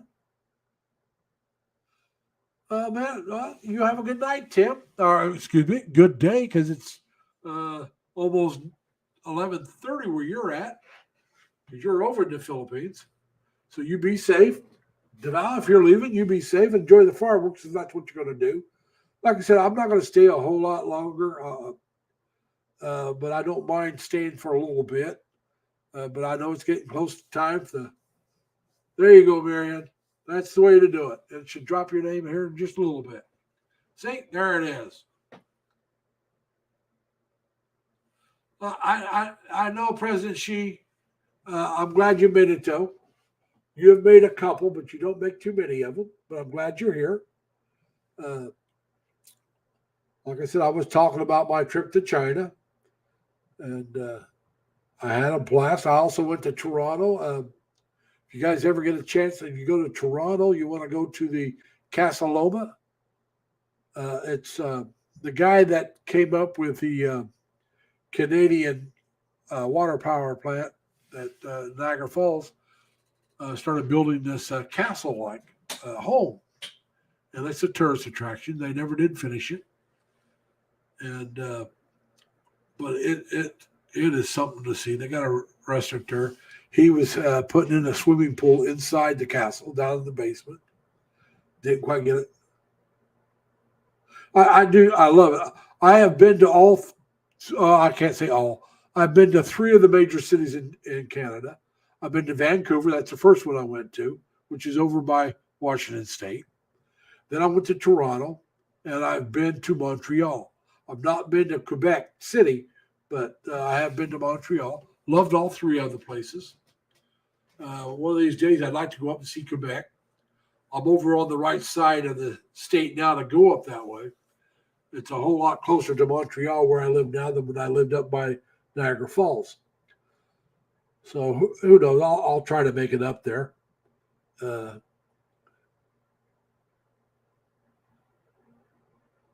I'll tell you, President Xi, we had Mr. Poppycock is my friend and JLB is my enemy. We had JLB is a nut bar, a conspiracy theory and a nut bar. We had JLB is something, and I'm trying to remember, and a chicken. And you, so we got at least 4 of you showed up today. And so that's good. But and you saw 3 other soldiers. President Xi is the 4th one. So if you guys are still here, go ahead and shout out and let President Xi know you're all here. Yeah, I really enjoyed Montreal. There, you want to go to the Notre Dame Bastille, or I think it's called Bastille. It's a Catholic church up in Montreal. in the old Montreal. It was built back in the 1800s, I believe, middle 1800s. It was before the Civil War, I know that. But even been earlier than that, by a New Yorker who I don't believe he was a Catholic, but he was a well-known architect back then. And it is an absolutely gorgeous church. Absolutely gorgeous. And it's open for tourists. Now, they don't want you videoing or taking pictures in there, but you can buy pictures of the place, which I didn't do. I just seen it was enough. But if I go back, I will go and if I can't take my own pictures, buy some and then show people what it's like. I'll show the outside. I'll video the outside. But if I can't take pictures of the inside, I'll have to buy some or maybe buy a video and put it up with their permission, naturally. I'll have to put that disclaimer on it.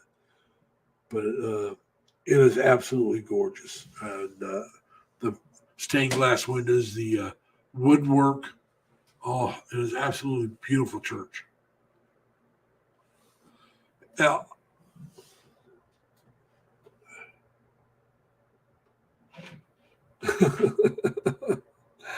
I'd have to find out what that is, but yeah, like I said, Montreal, Toronto, and Vancouver, I loved all three of them.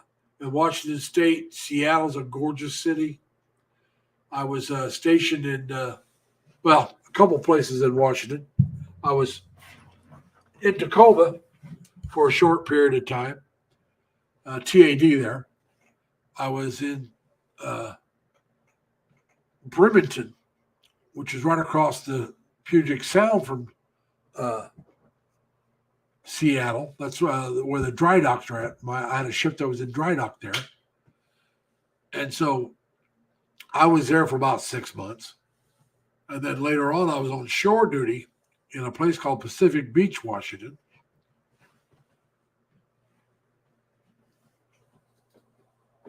I just don't want to be made mad. I don't want to get pissed off for no reason. And it sounds like he'd probably piss me off. So that's why I don't want to go. But so when I was in Pacific Beach, Washington, very, very small town, about a town of about 500 people. There was nothing but now you would call them Native Americans and rednecks. That's all was pretty much there. You had the logging community, and there was a Indian Native reservation about 10 miles up the road from us. I got there on a Tuesday. I believe it was Tuesday. Could have been Monday. But by that Friday, there had been a shooting in one bar and a stabbing in another. And actually, that was by Thursday. And it was like, hey, I'm not going to go out in the bars very much here. We got a nice bar on base. I'll stay here. And for the first few months, I did not go out in the bars at all off base. I just stayed on base. And I was out walking one day, and I walked up to this bar towards the Indian reservation, Native reservation. And it's in the middle of the afternoon. And it's a mile or two up the road from the base. And I was thirsty. I thought, I'll drop in, get a Coke, then I'll turn around and walk back. So I walk into the bar, and as soon as I get in the bar, there's one young buck, this one young Native American. He wanted to fight, like started like he was trying to pick a fight with me.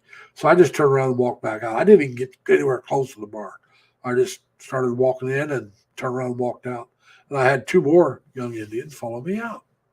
I thought, oh God, here we go. I'm going to have a fight right here in the parking lot. All I was looking for was a friendly drink. Well, they came out to apologize for the other guy. They just said, hey, look, man, says, don't take it personally. He's drunk. And you were the only person in the bar he didn't know. And when he gets drunk, he likes to fight. I said, that's all right. You won't ever have to worry about me. I won't be back. I said, I don't like fighting. I said, I have, I'll fight to defend myself, but if I can avoid it, all I got to do is stay out of this bar to avoid it. I'm not coming in. So I left. And now, if you ever there's a John Wayne movie. I'm trying to think of the name of it. Brannigan or I can't remember the name for sure, but he was a Seattle cop, and he had I want to say it was a green Mustang, and they tried to kill him, and so he gets in his car and he takes off, and he starts heading down the coastal highway, and about halfway between Seattle and Portland is where Pacific Beach is located. And they show him going underneath this railroad trestles onto the beach. Well, that railroad trestle is right at the end of the base where I was stationed at. Now, this movie was shot about 2 years before I got there. And I'd seen the movie before I got there, but now I'm going to tell you the truth. They cleaned that out underneath that railroad trestle because that car would have never got in there if they hadn't, because it's always filled with sand. But they cleaned it out so they could film the movie. And then they have this big chase where they're shooting at each other with machine guns, and he's throwing suitcases out because it's got drugs in it. And the girl with him wouldn't tell him what was. So he's, don't. And she tells him what's in there. She was involved. It was his partner's wife, and his partner was killed by these dirty cops. And she knew it. She was in on it. And, hey, Marilyn, how you doing? Happy New Year. I'm glad you showed up. If you like, just type in LLL, and my Nightbot will drop your link, okay? Marilyn's got a very good channel. I like her channel. I was at her live stream earlier for New Year's. So anyway, at the end of the reason why I'm telling you this story, at the end of the chase, they walk up to this bar. And it happened to be the bar I walked into where the guy wanted to fight. It was that very same bar.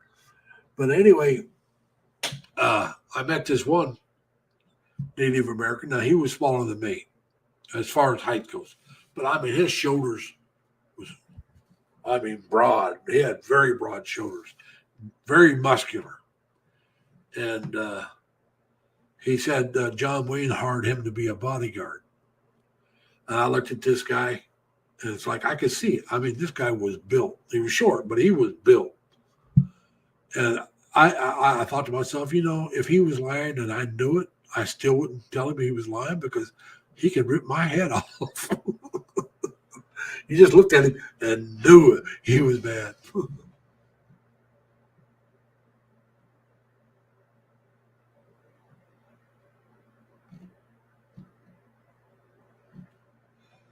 Now, Crazy Kid, that sounds pretty good, that donut. It's something I don't need, but it sounds good. But yeah, so like I said, I mean, I've been up and down that. Like I said, some of the guys that were stationed there at the time said they were able to watch some of the chase from the base because our base overlooked that. Was right at the edge of the cliff. You was still on base, and from that cliff you could see the beach. Now you couldn't see all of it, but you could see where they entered and where the chase started from the base. So that would have been cool. No, I'm sorry, Ed. I didn't steal it. I sold the land in Indiana, okay? That was the Washington State. Somebody else sold that land. By the way, Ed, believe it or not, my mom's mother, she was raised on a reservation, okay? So there is native blood in my, not much. I don't claim it on any form, okay? I really don't. It's not, I claim pure Caucasian. But my grandmother was half, and she was raised on a reservation, my mom's mom. Hey, Dumpster Farm, man. We got some other JLB people in here. We got President Xi, my friend, my enemy, chicken, conspiracy theory and chicken. And trying to think. I think there's another one here as well. But we're glad you came in. Just even if it was just to say hi. We're glad anybody that wants to come in. We're glad to have you. Like I said, I'm not going to stay a whole lot longer. I've been going at it for over almost 3 hours. I'll probably take it up to 3 hours. and then I'll probably quit. There's times I've taken up 4 or 5. Well, since I changed my shift, I don't take it much beyond 4, but I have taken it to 4 a little after working this shift.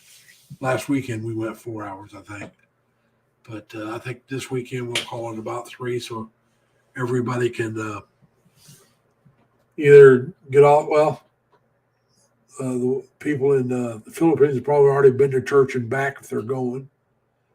But the North American people, if you want to get to the fireworks or get the channel on so you can watch it, getting close to that time. No, actually, she was not white by law, Ed. My mother, maybe, but not my grandmother. No, she was not white by law. Both her parents, her mom and dad, both had Indian blood. She was considered half, which by law made her Native American. My mother, by law, could be Native American if my grandmother would have registered, but she was never registered. I don't think I could be. I don't even try. My mom and my mom's sister and brother and some of my sisters have all gone to the reservation and met some of the family. I didn't. I was working. I couldn't get the time off.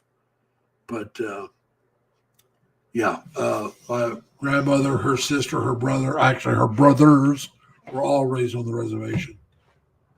And so no, by at least Native American law, they were Native American. And actually, my grandmother I believe, was registered Native American. My mother wasn't. But my grandma, I'm going to tell you this story. I asked my grandmother what she was, because I mean, she looked full-blooded Indian. Okay, she did, but I didn't know what a Native American looked like at the time. I'm about 4 or 5 years old, and I just knew she did not look like the rest of the family, which was, I mean, my mom and my uncles and my aunts were all a little darker complected than I was, but nothing like my grandmother. And anyway, I went to her and I said, "Grandma, what are you?" And she goes, "I'm Caucasian." And that's what she said, "I'm Caucasian." I said, "Oh, okay." And then I said something, I think it was to my father, that, Grandma's Caucasian. Because I thought it was a different race, I mean, I'm just a kid. I don't know. I always heard white. I never heard Caucasian was white. And Dad said, "That just means she's white. So she don't look quite like us." She goes, "She's not." But she would never admit she was Native American, because where I was raised at, there was I don't think there was any there was nobody as full as she was in my area. So she would deny being Native American. She was Caucasian, because when she was raised on the reservation, they were highly mistreated by a lot of people, And yeah, that's right, Ed. I mean, a lot of Native Americans were mistreated. There was a lot of prejudice against them. And so, I mean, like I said, I heard one of my aunts, I don't think it was my grandmother, I think it was her sister, my Aunt Eula, slept with a Tomahawk for years, because she was so afraid of, somebody, and from being raised on the reservation. Now, my Aunt Eula did marry a Caucasian as well, a farmer. But like I said, I was raised with them being American, Caucasian, white. I didn't know any better. That's because my grandmother and my aunt and my uncles would not claim that they were Native American. And probably due to I can't say it is because they never told me, but it's probably due to the mistreatment they faced when they lived on the reservation. And they were from West Virginia. Hey, Vicky, welcome. If you want to drop your link, Vicky, just put LLL, and my Notbot will drop your link for you. So, like I said, Caucasian is a honky. It just means you're white. That's all Caucasian means. Happy New Year to you too. I hope you have a year full of peace, love, and happiness for you and your entire family and friends. I really hope that for everybody that's here tonight. I hope the whole world has a full year of peace, love, and happiness, but that's not going to happen. Let's be honest. We wish it would, but maybe we can all have it, you know? And so, but like I said, it just, you know, I never thought about it until I was much older. Because, like I said, my grandmother would never claim that she was Native American. I found out much later in life that she was.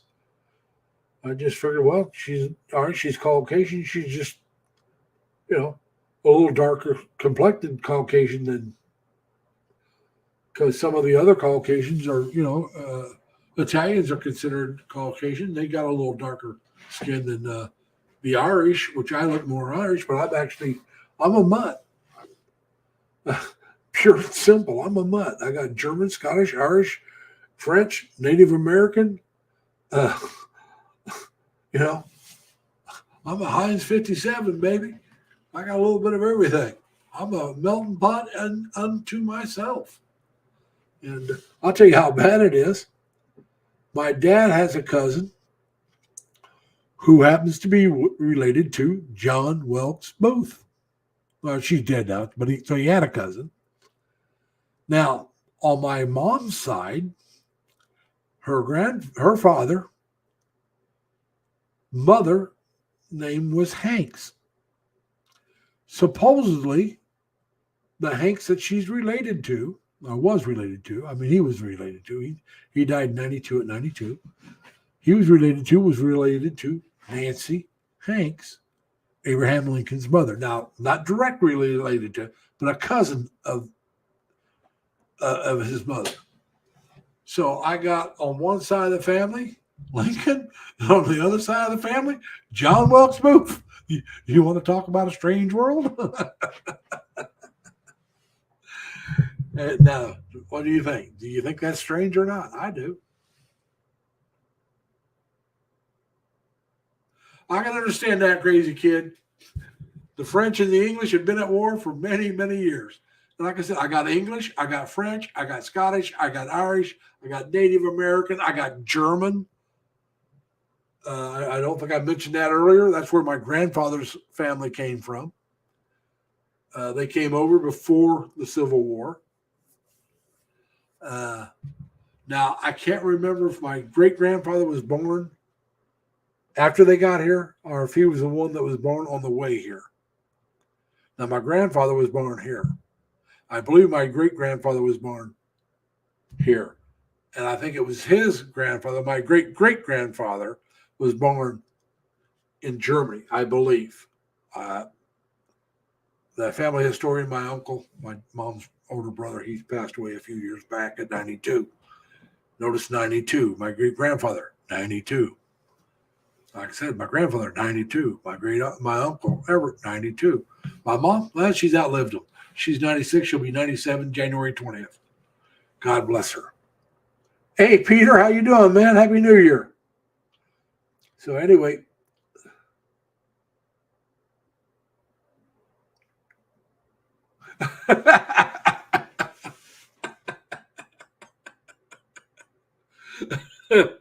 I agree with Crazy Kid there, Peter. That is funny. Dan, how's it going, man? I hope you're having a blast. I'm not going to keep this one going a whole lot longer. It's almost New Year's here. Pretty soon the fireworks will be going off. I've been going for almost 3 hours. You missed my stories. I talked some stories about my life. And like I said, my mom will be 97 January 20th. God bless her. And we'll see what happens and how everything goes. So we're just trying to enjoy ourselves. And we want to wish you and Mimi a very happy New Year. I'm hoping that you and your entire family will have a peaceful, love-filled, and also happiness-filled new year. The whole year. I want nothing but peace, love, and happiness for you and your family, Dad. And Leonard, I think you mistyped there, buddy. Hey, Dab. So I think you, yeah, Leonard from Houston. Hey, Vicky. Vicky, this is here. Timmy Stories is here, Dad. We also had Madeline. We had Marilyn. Amen was here. We had a couple others. We got. We did have at least 4 of the JLBs here. We had Mr. Poppycock was my friend, and Mr. JLB is my enemy. We had JLB is conspiracy theorist and nut bar. We also had JLB is a dumpster fire. We had Chicken, what's his name, came here. And then we also had President Xi, and JLB is hated by the whole YouTube crowd. So we had about 4 or 5 JLBs show up, which is nice. And so it's been going well. We still got about 7 people in here. You're right, crazy kid. You don't fall in love and it's over. You got to keep at it. You got to work together. You got to do things together. You got to help it, nurture it, and keep it going. That's especially here in the North America part. I'm going to say, when I say North America, I mean USA and Canada. I don't know how prevalent it is in Mexico. That's Central America. But I'm going to say in North America, it's quite common for people to think, well, we'll get married. If it doesn't work out, the hell with it. We'll get a divorce. And as soon as the easy part, like I said, falling in love in the first few months is easy. It's when you start running into trouble that if you want to make it work, that's when it becomes work. And that's when a lot of people just bail on it. It's like, I'm out of here. The thrill of the love is over. I'm gone. So I still like you, but there's no excitement anymore. Well, the excitement was because you just fell in love. It was new. Well, everything gets old after a while. Now you got to work at keeping it fresh, keeping each other happy, keeping each other interested. I mean, you're going to have your ups and downs. You're going to have your disagreements. But that's what life is. I mean, nobody is going to be perfect. I'm sorry, it's just not going to happen. And I mean, I'm a perfectly good example of what's not perfect. Yeah, you're right, Leonard. Divorce is way too easy here in North America. I think it's a little too hard in some other countries, but it's way too easy here. I mean, I think there should be some counseling. I think mandatory. There should be some other things you have to go through. And hey, we got Dan coming up. Hey, Dan, where you at? Did you wear the mask? Airport. Okay. Yeah, the airport. Airport protocol. Okay. How's Mimi doing? Hey, Mimi, how you doing? Happy New Year. Happy New Year. Yeah. It's good to see you guys. Ed Benoit came up and was Dan's fill-in. He said you text him, told him to fill in, so he came up with Dan's fill-in. I know it's weird. I had this Dan's fill-in. I thought, well, who the heck's this? It was Ed Benoit. I know. I don't know why that happened. Well, he came in for a little bit, which is all right. It was cool. I've never actually talked to him like this before. It was really nice to have him come up. Yeah, it really was. Cheers. Cheers. I don't know if you can hang on a minute. Did you see that crowd last night, Larry? Oh yeah, I did. Yeah. You see my Keurig cup right there? That's where my coffee maker is Beautiful. on my days off. And I told you I had a coffee cup warmer right there. So I can get my coffee. Sweet. Yeah. It works great for me on my days off. Now the rest of the week, I use a regular coffee pot to make my coffee to take to work with me. And then on my days off, I just make it by the cup, set it there, and if I want to take an hour to drink it, it stays hot the whole time. And then if I want a second cup, I'll make a second one. And, yeah, my coffee pot I've had this other coffee pot for a year. I think it's going to eventually go out on me.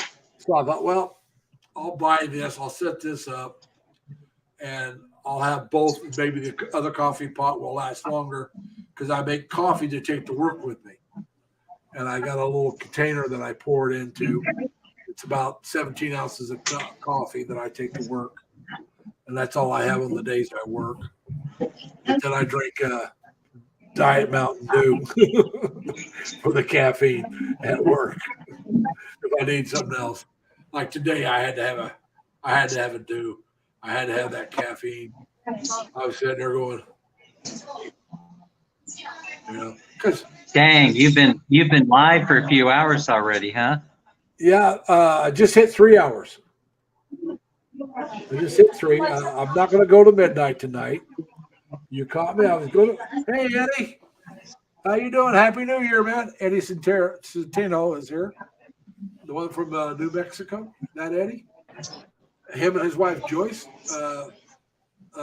Joyce's Blessing or is her channel, I believe. And it's a good channel. Hey, Larry. Yeah. I just wanted to drop by and say hello. You know, we're heading out pretty soon. That's fine, man. I'm glad you showed in. So I'm not going to stay on a whole lot longer. Bye, everybody Dad. that's Bye, there Minnie. that's already Bye, celebrated Minnie. New Year's, Happy New Year. Happy New Year in advance to you guys in the States. All right. Hey, you. I feel like I'm in a time machine. Enjoy Thailand, man. Peace. I gotta go, guys. I gotta do it. All right, man. Take care. Good to see you. Glad you dropped in. And you're frozen. All right, guys. I'm gonna really glad you showed up, Eddie, but I'm gonna be going here pretty soon.